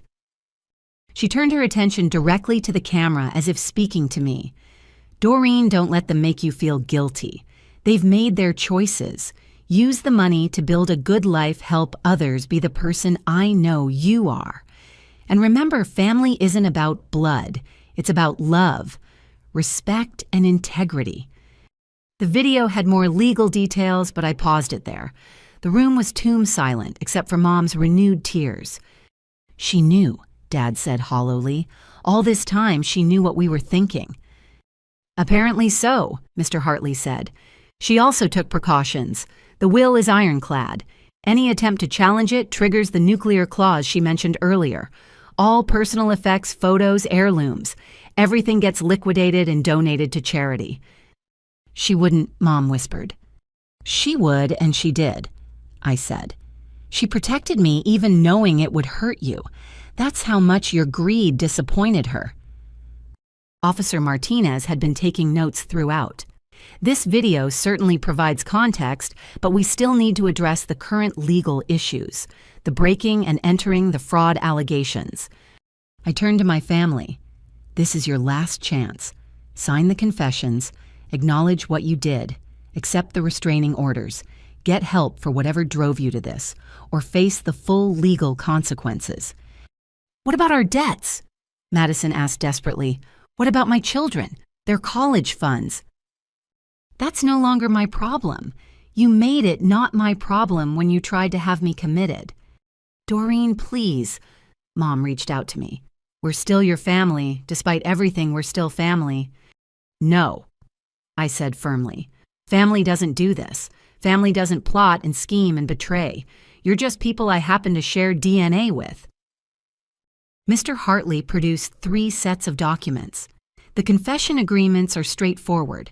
You acknowledge your actions, agree to cease all contact with Ms. Brooks, and undergo mandatory counseling. In exchange, Ms. Brooks won't pursue criminal charges, though she reserves the right to civil action if you violate the agreement. "This is extortion," Dad said weakly. "This is mercy," Mr. Hartley corrected. "Prison would be far worse than what's being offered here." Carl spoke up again. "Madison, sign it, for our kids' sake, if nothing else. Do you want them visiting you in prison?" "Prison?" Madison's voice was faint. "They wouldn't really send us to prison, would they?" Officer Thompson spoke for the first time. "Fraud involving amounts over $1 million is a federal crime. The attempted false imprisonment adds significant charges. If convicted, you're looking at substantial time." The reality was finally sinking in. Their perfect crime had become their perfect nightmare. "Can we sign?" Dad said slowly. What happens to us financially? You deal with your debts the way everyone else does, I said. Bankruptcy payment plans, selling assets, without my money padding your accounts. We'll lose everything, Mom said. You already lost everything that mattered when you chose greed over love. Madison suddenly lunged for the papers, grabbing a pen. Fine, I'll sign your stupid confession. But know this, Doreen, you're destroying your own family. No, Madison. You destroyed our family. I'm just refusing to be a victim. She signed with angry slashes. Carl immediately took the pen from her, adding his witness signature. One by one, they all signed. Dad's hand shook as he wrote his name. Mom cried through her signature, but they all signed. Mr. Hartley collected the documents, reviewing them carefully. These appear to be in order. Officers, I believe we can handle the rest civilly now. Officer Martinez nodded. We'll file a report. Ms. Brooks, if you feel threatened at any point, call immediately. These restraining orders go into effect immediately. As the officers prepared to leave, I remembered one more thing. Oh, and the items from Grandma's house. I want them returned within 48 hours. All of them. What items? Mom asked, though her guilty expression suggested she knew exactly what I meant. The jewelry you took the day after the funeral, the first edition books, the photo albums, the silver, all of it. Madison's face flushed. Those were gifts. Those were theft. Grandma's will specified all personal items came to me first for distribution. You took them before the will was even read. We'll return everything, Carl said firmly. I'll make sure of it. The process server stepped forward, handing each of them official court documents. You're being served with restraining orders. 500 feet distance from Ms. Brooks at all times. No contact through third parties. Violation results in immediate arrest. My family, former family, stood there holding their papers like lost children. The dining room that had hosted so many family gatherings now felt like a courtroom where justice had finally been served. Is there anything else you'd like to say to them? Mr. Hartley asked me quietly. I looked at each of them one last time. My parents who had raised me and then tried to cage me. My sister who had shared my childhood and then tried to steal my future. They looked smaller, somehow diminished by their own choices. I hope you get help, I said finally. Real help. Not for me, but for yourselves. Because whatever drove you to this is going to destroy you if you don't address it. The video will was explicit. Grandma had documented her concerns about the family's financial irresponsibility and specifically stated that any attempt to contest or manipulate the inheritance would result in them getting nothing, not even sentimental items. She'd known. She'd protected me from beyond the grave. My family's faces crumbled. The process server entered delivering lawsuit papers for attempted fraud, defamation, and conspiracy. I also revealed that their family friend attorney was being investigated for ethics violations. The house of cards collapsed. Madison's husband, who'd been listening from the kitchen, came out announcing he wanted a divorce. He hadn't known about the scheme.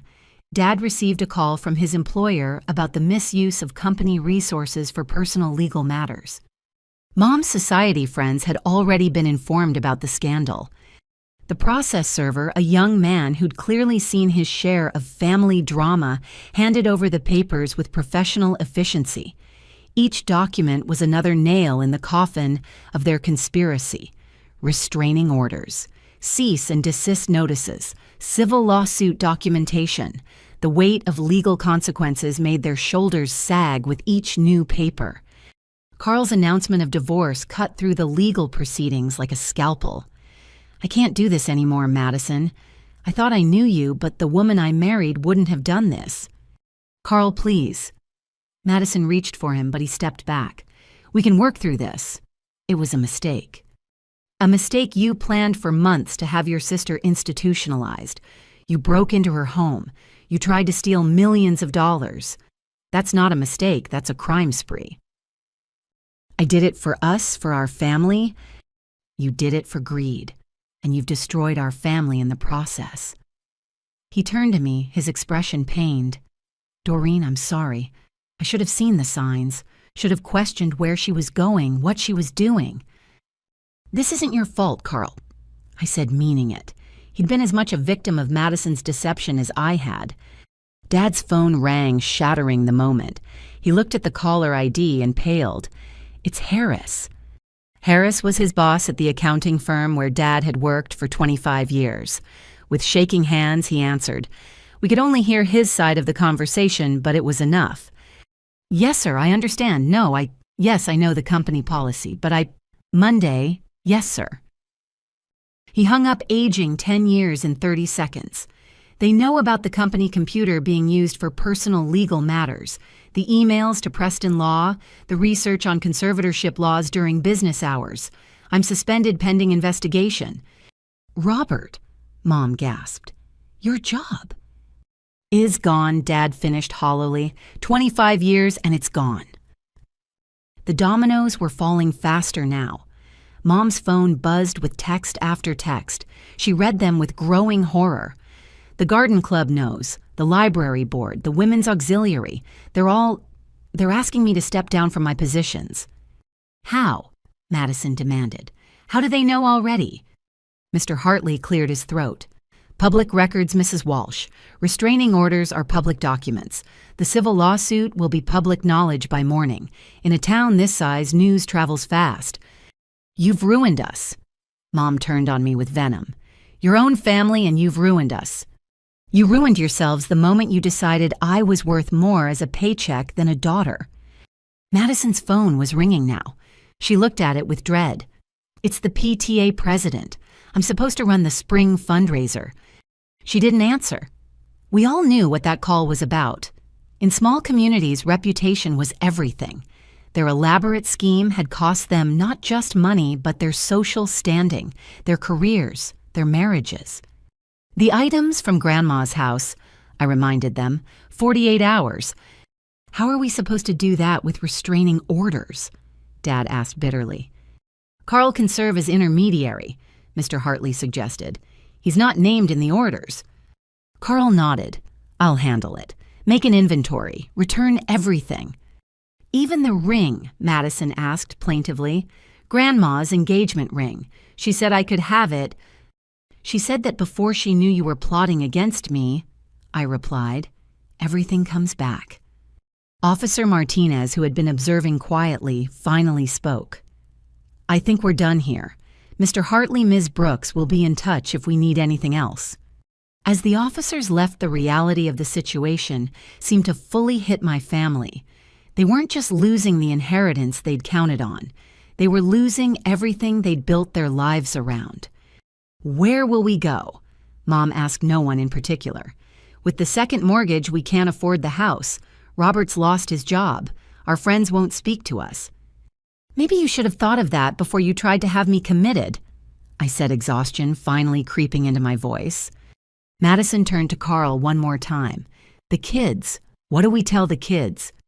The truth, Carl said firmly, that their mother made terrible choices and now has to face the consequences. Maybe they'll learn what not to do. You're taking them from me. I'm protecting them from this toxicity. My lawyer will be in touch. As Carl left, Madison collapsed into a chair, the fight completely drained from her. The family that had sat down to dinner just hours ago was completely shattered. Mr. Hartley touched my elbow gently. Ms. Brooks, I think it's time we left. I nodded, gathering my things. As I headed for the door, Mom called out one last time. Doreen, wait, please. I paused but didn't turn around. What are we supposed to do now? How do we survive this? I did turn then, looking at the three people who had been my whole world once. The same way I would have had to survive if your plan had worked. Figure it out. Get help. Take responsibility. But do it without me. You'll regret this, Dad said, finding one last reserve of paternal authority. One day when you're alone with all that money, you'll regret pushing away your family. No, Dad. I'll regret that I had to. I'll regret that you chose greed over love, but I'll never regret protecting myself from people who would destroy me for money. I walked out of my childhood home for the last time, Mr. Hartley beside me. Behind us, the sound of Mom's sobs and Madison's angry voice faded into the night. In the driveway, several neighbors had gathered, drawn by the police cars and drama. Their stares followed us, but I kept my head high. "You did well in there," Mr. Hartley said as we reached his car. "Many people would have caved to the emotional manipulation." "They're not my family anymore," I said, surprised by how steady my voice sounded. "They made that choice when they decided I was worth more dead than alive to them." "Not dead," he corrected gently. "Institutionalized." Same difference. The Doreen they knew, the daughter and sister who trusted them, who loved them unconditionally. She's dead. They killed her with their greed. As we drove away, I didn't look back. Behind us, the house that had once been home was now just a crime scene. The family that had once been everything was now just a cautionary tale about how money can corrupt even the strongest bonds. But I was free. Grandma Dorothy had made sure of that. Her final gift wasn't just the money. It was the revelation of who my family really was and the strength to walk away from them. The next few days would bring more revelations. The full extent of their debt, over $300,000. The investigation that revealed Dad had been skimming from client accounts, small amounts he'd planned to replace with the inheritance.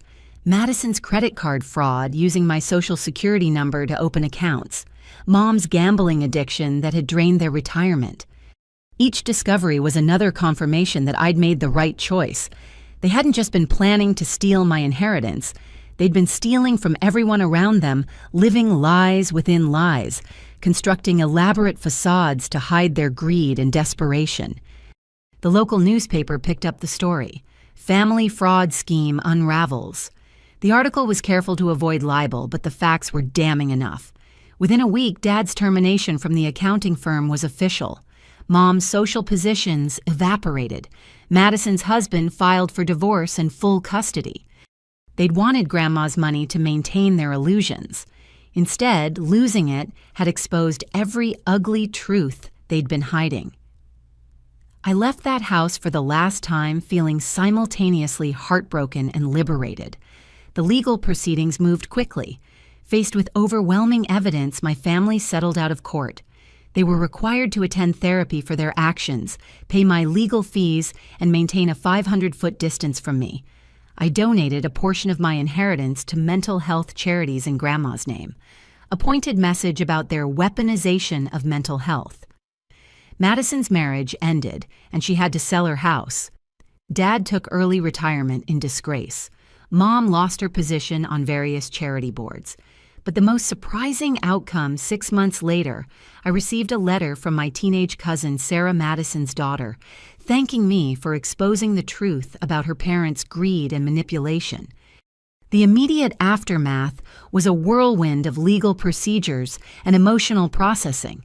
Mr. Hartley proved invaluable, guiding me through each step with professional competence and unexpected kindness. The settlement negotiations were swift. Faced with criminal prosecution and mounting evidence, my family had little choice but to accept the terms. The therapy requirement was non-negotiable.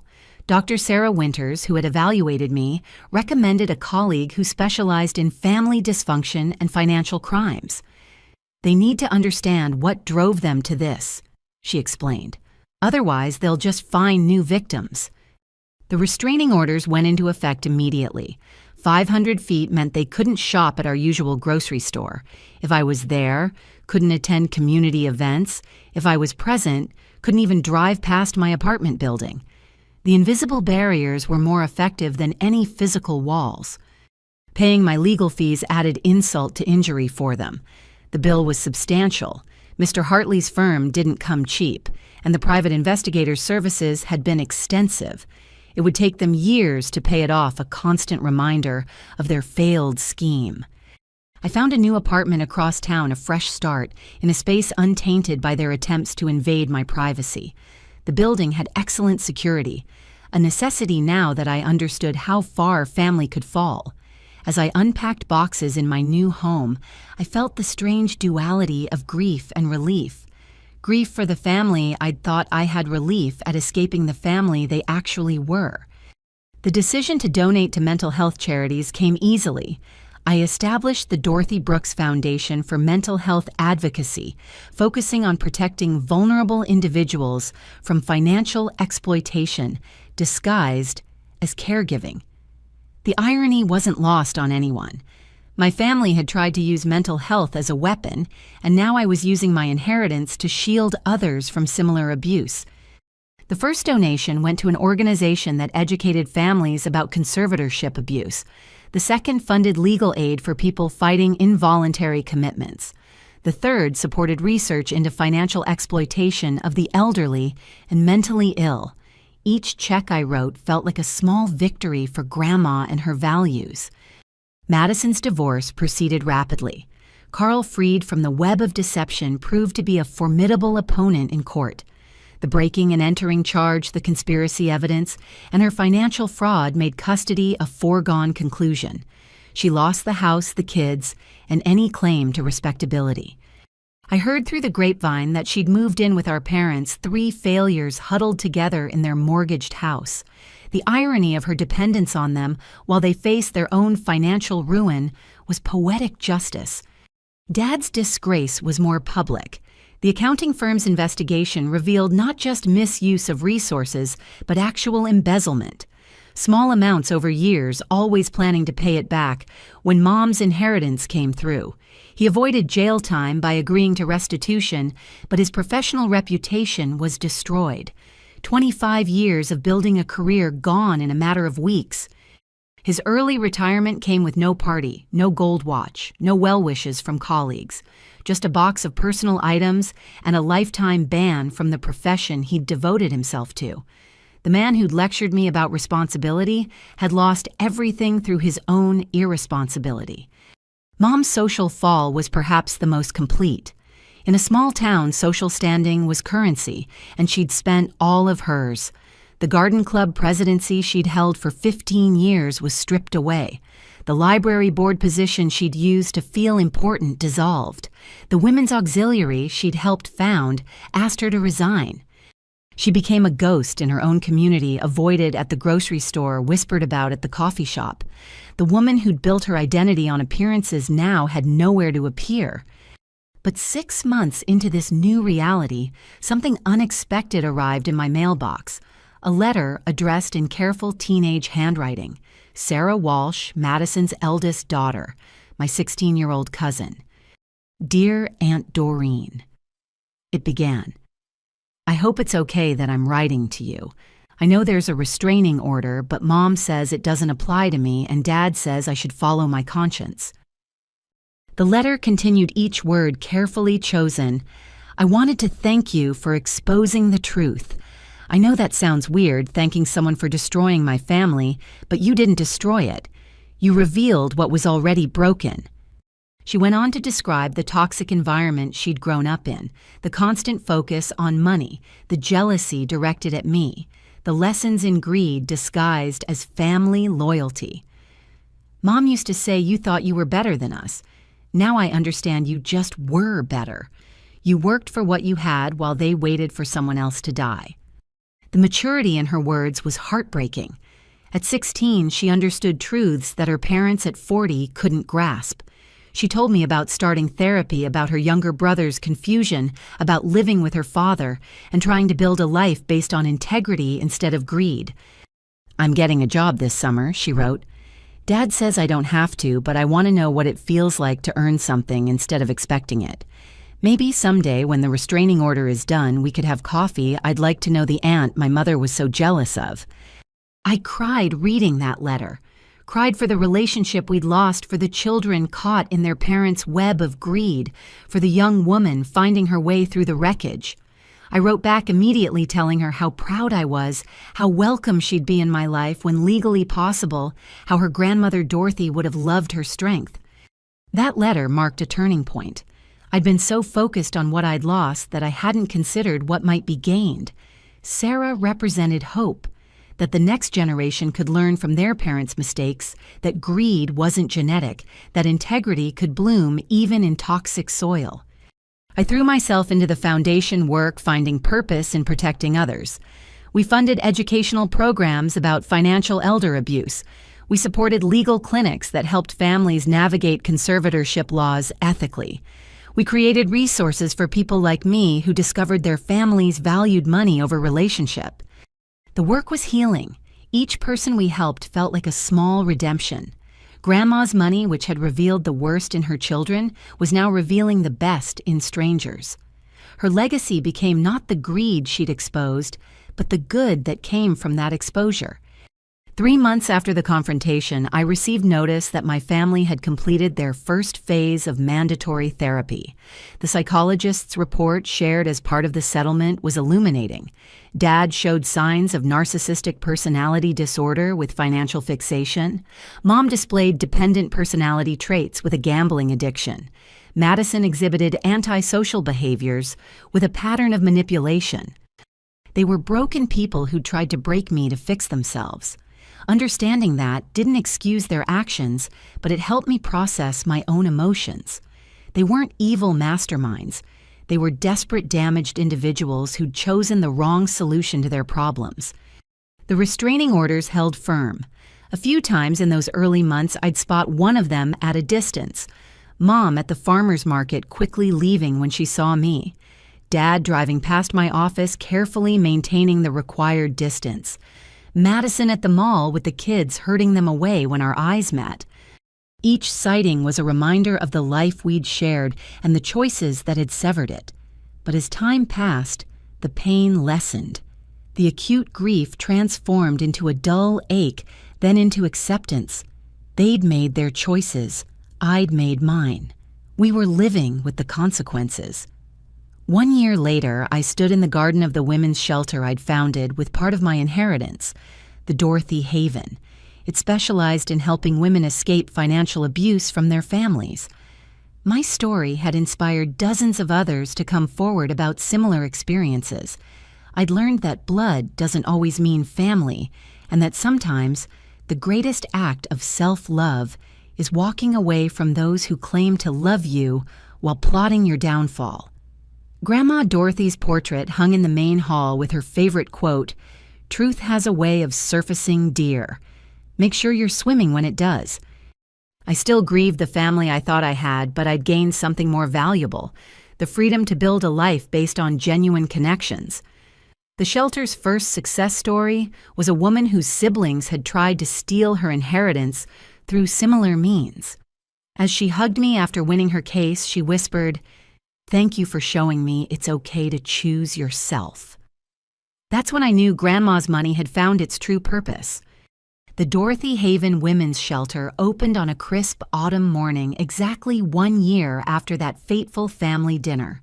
The building, a renovated Victorian home, stood as a testament to transformation. What had once been a private mansion now opened its doors to women seeking refuge from financial predators, wearing familiar faces. I'd chosen the location carefully. It sat on Maple Street, just 3 blocks from where Grandma Dorothy had lived her entire married life. Every day, women seeking help would pass by the small house where she'd raised her children, saved her money, and ultimately seen through their greed.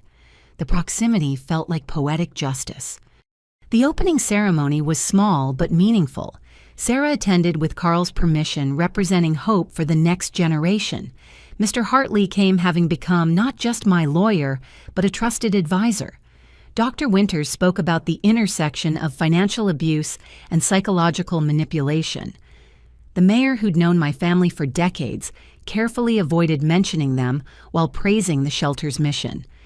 But the most powerful moment came when our first resident, Margaret Chen, stood to speak. A soft-spoken woman in her 50s, she'd contacted us after reading about my story in the paper. Her own brothers had attempted something similar, claiming her tech startup success had made her unstable and unable to manage wealth responsibly. For months, I thought I was going crazy. Margaret said, her voice growing stronger with each word. They documented every business risk I took as mania, every moment of stress as breakdown, every success as luck I couldn't replicate. They made me doubt my own mind. She looked directly at me. Then I read about Doreen's story, about how her family did the same thing, and I realized I wasn't crazy. They were criminal. The Dorothy Haven didn't just give me shelter, it gave me validation, it gave me strength. The shelter offered more than just temporary housing. We provided legal aid therapeutic services, financial counseling, and most importantly, community with others who understood the unique betrayal of family financial abuse. The betrayal cut deeper when it came from those who were supposed to protect you. Grandma Dorothy's portrait painted from her favorite photograph dominated the entrance hall. In it, she wore her signature pearl necklace and a knowing smile, as if she could see through the camera into the future she was helping create. Beneath it, a brass plaque bore her favorite quote, "Truth has a way of surfacing, dear. Make sure you're swimming when it does." I found myself standing before that portrait, often having silent conversations with the woman who'd saved me even after death. Sometimes I'd update her on the shelter's progress. Other times I'd share the pain that still surfaced when I thought about my family. But mostly I'd thank her for seeing what I'd been too blinded by love to notice. The work was challenging but rewarding. Every woman who walked through our doors carried a similar story. Families who'd chosen greed over love, who'd weaponized concern into control, who'd tried to steal not just money, but autonomy and dignity. The patterns were depressingly consistent. There was Janet, whose children tried to have her declared incompetent when she refused to co-sign their business loans. Maria, whose husband's family claimed her inheritance from her late mother, made her dangerously impulsive. Leslie, whose siblings had been documenting her grief after her divorce as evidence of mental instability, planning to take control of her teacher's pension. Each story reinforced that my experience wasn't unique. Financial abuse by family members was an epidemic hidden by shame and disbelief. Society expected family to be sanctuary, not a source of predation. The Dorothy Haven gave these women permission to acknowledge the truth and protect themselves without guilt. The educational component became crucial. We held workshops on recognizing the signs of financial manipulation, understanding conservatorship laws, protecting assets from predatory relatives. We brought in experts to teach about gaslighting, emotional manipulation, and the intersection of love and greed. One evening, 6 months after opening, I was leading a support group when a familiar name came up. One of our new residents, Patricia, mentioned that her lawyer was worried about the opposing counsel, William Preston. "He specializes in these conservatorship cases," Patricia explained. "Apparently, he's very good at making families seem loving and concerned while they're robbing you blind." "Not anymore," I said quietly. "Mr. Preston is no longer practicing law." The room looked at me expectantly. I rarely shared details of my own case, preferring to focus on theirs. But this felt important. He was my family's lawyer. His pattern of ethical violations in conservatorship cases led to his disbarment. He can't hurt anyone else. The relief in Patricia's face was palpable. One predator down, countless more to go. But each victory mattered. Each woman protected was a life saved from the kind of betrayal that cut deepest. As the shelter grew, so did its impact. We partnered with legal aid societies to provide pro bono representation. We worked with adult protective services to identify potential victims before the scheme succeeded. We lobbied for stronger laws protecting adults from predatory conservatorships. The media attention helped spread awareness. My story, once a source of shame and pain, became a cautionary tale that helped others recognize the danger signs. I gave interviews, wrote articles, spoke at conferences. Each telling got easier, the wound scarring over with purpose. Sarah visited monthly, always eager to volunteer. She organized donation drives at her school, tutored residents' children, and showed a maturity beyond her 17 years. During one visit, as we sorted donated clothes, she asked the question I'd been dreading. "Do you think you'll ever forgive them?" I paused, holding a donated sweater that looked like something Mom would wear. "I don't know," I answered honestly. Forgiveness isn't forgetting and what they did. It wasn't a moment of weakness. It was months of calculated cruelty. "Dad says Mom still blames you, says you stole her life." "I know." The reports from Carl painted a picture of a woman consumed by bitterness. Madison had found work as a cashier but spent her free time obsessing over what she'd lost rather than building something new. But Grandpa's getting help, really trying in therapy. This was news. Dad had been resistant to the mandatory counseling, seeing it as punishment rather than potential healing. "That's good," I said carefully. "He wrote you a letter, asked me to give it to you." Sarah pulled out an envelope worn from being carried around. "I haven't read it. Didn't know if you'd want it." I took the letter with hands that suddenly trembled. Dad's familiar handwriting spelled out my name. The weight of it felt enormous. "You don't have to read it," Sarah said quickly. "I can throw it away if you want." "No." I slipped it into my pocket. "Thank you for bringing it. I'll decide later." That night alone in my apartment, I finally opened Dad's letter. His handwriting, once commanding and confident on those terrible documents, now looked shaky and uncertain. "Doreen," it began. "I know I have no right to contact you even through Sarah, but therapy has made me face truths I've spent a lifetime avoiding, and I need you to know that I know what we did was unforgivable." He went on to detail his sessions, his diagnosis, his growing understanding of how his need for control and financial security had poisoned every relationship in his life. He didn't ask for forgiveness or reconciliation. He simply wanted me to know that he finally understood the magnitude of their betrayal. "Your mother and sister aren't ready to see it yet," he wrote. "They're still trapped in their anger and blame. But I see it now. We didn't just try to steal money. We tried to steal your freedom, your dignity, your trust in family. That's a theft that can never be repaid." The letter ended with an update on their lives. The house was in foreclosure. Mom's gambling had accelerated under stress. Madison worked minimum wage and raged against the world. But Dad had found work as a bookkeeper for a small nonprofit, slowly rebuilding some semblance of integrity. "I don't expect you to respond or forgive," he concluded. "I just wanted you to know that one of us finally understands what we lost when we chose money over our daughter. I'm proud of what you've built with the Dorothy Haven. Mom would be proud too. The real mom, not the greedy stranger she became. Take care of yourself, Doreen. You deserve the life we tried to steal." I read the letter 3 times, then filed it away. It didn't change anything. The damage was too great, the trust too shattered. But knowing that somewhere in the wreckage, Dad was trying to rebuild himself as a better person brought a small measure of peace. The Dorothy Haven continued to grow. By the end of our first year, we'd helped 47 women escape financial abuse from family members. Our success rate in legal battles was remarkable, partly due to the documentation strategies we taught, and partly due to the network of ethical lawyers we'd cultivated. Each success story healed something in me. When Brenda won her case against cousins trying to steal her late husband's life insurance, I saw justice. When Amy's parents' conservatorship petition was thrown out of court, I felt vindication. When Deborah's siblings were arrested for fraud, I experienced a vicarious triumph. But the real healing came from the community we built. Women who'd been isolated by their abusers found sisterhood.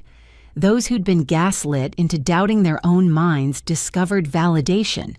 The shame that had kept them silent transformed into strength that helped them speak.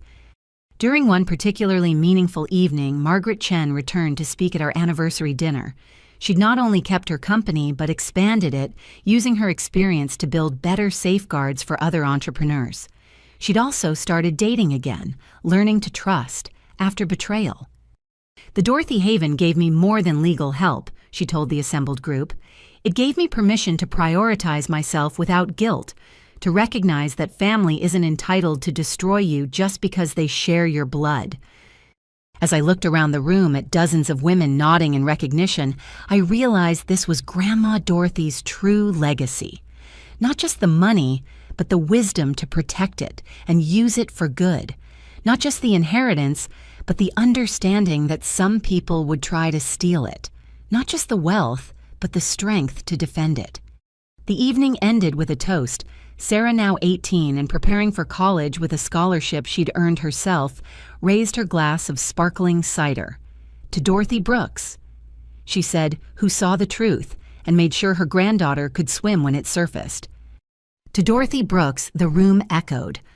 As I raised my own glass, I felt Grandma's presence, not in any mystical way, but in the practical love that had protected me, the foresight that had warned me, the strength that had sustained me. She'd known her children's hearts and chosen to protect her granddaughter instead. Standing there, surrounded by women who'd found freedom through shared struggle, I finally understood the full scope of Grandma's gift. Yes, she'd left me money, but more importantly, she'd left me the truth about my family and the strength to act on it. She'd given me the most valuable inheritance of all the knowledge that I deserved to be valued for more than what I could provide. The Dorothy Haven stood as proof that even the deepest betrayals could be transformed into purpose. Every woman we helped was a victory over greed. Every family scheme we exposed was justice for those who'd been silenced. Every life we protected was a testament to Grandma's wisdom. As the evening wound down and the last guests departed, I stood once more before Grandma's portrait. "We're doing good work here," I whispered, "turning their greed into grace, making sure other women can swim when their truth surfaces." The painted eyes seemed to twinkle with approval. Or maybe that was just my imagination colored by gratitude and loss, and the strange peace that comes from building something beautiful, from something broken. Either way, I knew Grandma would be proud, not just of the shelter, but of the woman I'd become through surviving my family's betrayal, strong enough to stand alone, wise enough to build new connections, generous enough to help others escape what I'd endured. The money had been the catalyst, but the real inheritance was the truth. And the truth, as Grandma always said, had a way of surfacing. Thanks to her, I'd been swimming when it did. That night, I made a decision. I pulled out a fresh piece of paper and wrote a single line. "Thank you for understanding. I wish you peace in your journey forward." I signed it simply Doreen and mailed it to Dad through Sarah. It wasn't forgiveness. It wasn't reconciliation. It was acknowledgement that even broken people could try to heal, that even after betrayal growth was possible. Not enough to rebuild what was destroyed, but enough to honor the humanity in the wreckage. A week later, I received a simple card through Sarah. "Thank you. Be well." And somehow, in that minimal exchange, I found a different kind of closure. Not the restoration of family, but the recognition that we were all human, all flawed, all capable of both great harm and small redemptions. The Dorothy Haven grew stronger every day, helping more women, changing more lives. And somewhere in town, my former family continued their separate journeys. Some toward bitterness, some toward understanding all living with the consequences of choosing greed over love. But I had chosen love. Love for myself, love for Grandma's memory, love for the women who needed what I could now provide. And in that love, I found the peace that had eluded me through all the pain. Standing in the garden of the Dorothy Haven, watching the sunrise paint the sky in shades of hope, I knew I'd found my purpose. Grandma's money hadn't just saved me from my family's greed. It had transformed me into someone who could save others. And that more than any inheritance was a legacy worth leaving.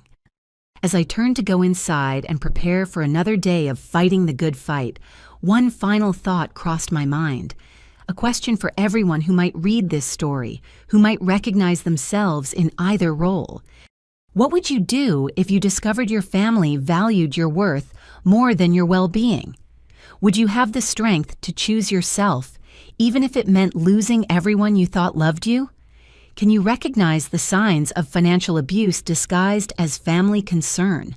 And most importantly, do you know that you deserve to be valued for who you are, not what you have? Thank you for sharing this journey with me. May you always have the courage to swim when your truth surfaces, and may you find, as I did, that sometimes the greatest loss leads to the most important discovery, your own worth. Remember, family isn't always blood. Sometimes it's the people who help you escape those who share your DNA, but not your values. Build your chosen family wisely, protect yourself fiercely, and never forget.